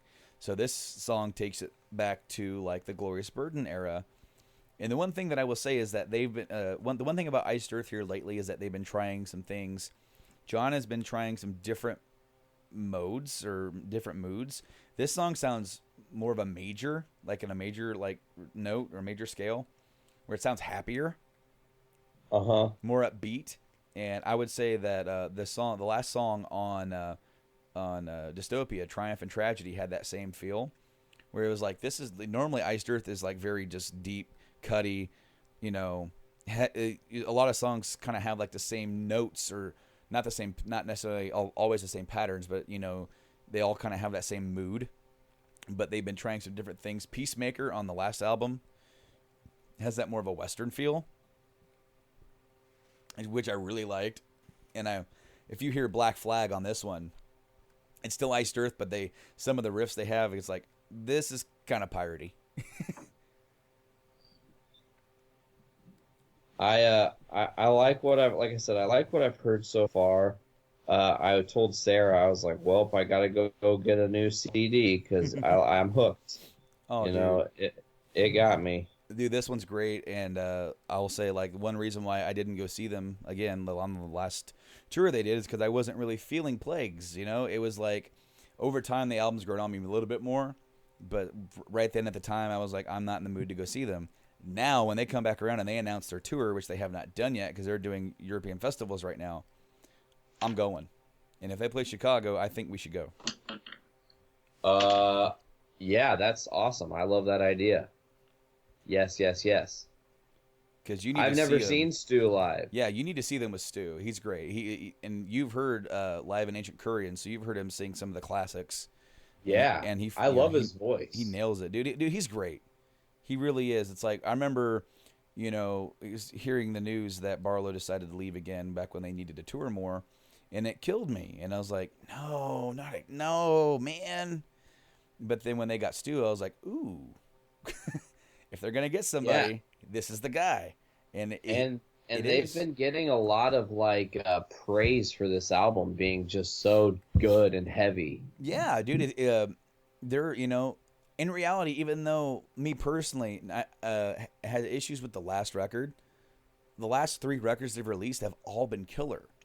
So it's like they've been on a really good mode of consistent quality, of like, compared to like in the 2000s where you had, you know, there was a lot of flux. There were like, you know, you had Horror Show right in the beginning, and then you had the Tribute to the God CD, and then Matt left and Ripper came in and he did 2 records, and then in the middle of the double record, Matt came back, and it was like a lot of flux, and maybe like a lot of people don't think that double record, the Framing and Crucible, was the strongest effort, and I can in some ways agree with that, despite liking so many songs on those records. But I feel like Dystopia was focused. I feel like this album was focused, and I kind of feel like maybe the last one to me wasn't as focused, but that could have just been I wasn't in the right mind, I wasn't in the right frame to accept that record. Maybe if that was released now, maybe I would like it more. I don't know. I've gone back and I've listened to Plagues, and I like it more now than I did then. But this album from the get-go, as I said, the first time I thought it was like I was going to feel the same, but the more I listen to it, the more I'm just pumped, and I've been having it on repeat pretty much for the last week. Awesome, man. Well, I can't wait to pick it up. I do dig it. I know I've said that several times. I just it was weird because I wasn't expecting today to have any Iced Earth talk, and I've been reminiscing about like classic music. We didn't really talk about it much, but I really got back into Iron Maiden recently, and then like I got back into Maiden, and like a couple days later I found out Blaine was going to see them. And then it was just like, oh, and then you were like, here's Iced Earth. And I was like, oh my God, Iced Earth has new music? I know you said it was coming out. I just didn't know it was so soon already. And then I heard it, and now I'm just like, I'm very happy. Well, see, I was going to save it for a potential Metalcast coming down the line to do like an actual review. And maybe I can try and get Blaine to listen to it, to get somebody who's never really been into the band, to get his kind of thought in like review of it. Because he's heard Seven Headed Whore. I sent that to him, and I might have sent him Raven Wing, but I can't remember if he said anything about it at all. But I've been listening to it a lot, and then I listened to Blaine's segment today talking about shows and Iron Maiden, and I'm like just digging this record so much that I'm like, I need to send you at least a couple of these so I can talk about it, and then you can pitch in. But I was so happy to hear that. Unfortunately, you didn't hear the whole record, minus 3 songs, but you got to hear the majority of it. And honestly, I was like killing time just a little bit just to let you finish, just so that way we could talk about it. Because you need to go back and you need to finish the record and listen to the entire of Clear the Way, especially with the mindset of this is like an addendum to like the Gettysburg era. Okay. And then you'll feel it, because it's like it's about the Irish Brigade, and they have like the bagpipes in there and shit, and it's like, oh, it's really cool. Oh, yeah. Awesome. Well, I don't really have anything else to add today, Brando. Do you have anything else to add? I don't have much to add. This is going to be quite the long show, about another 3-hour show for us.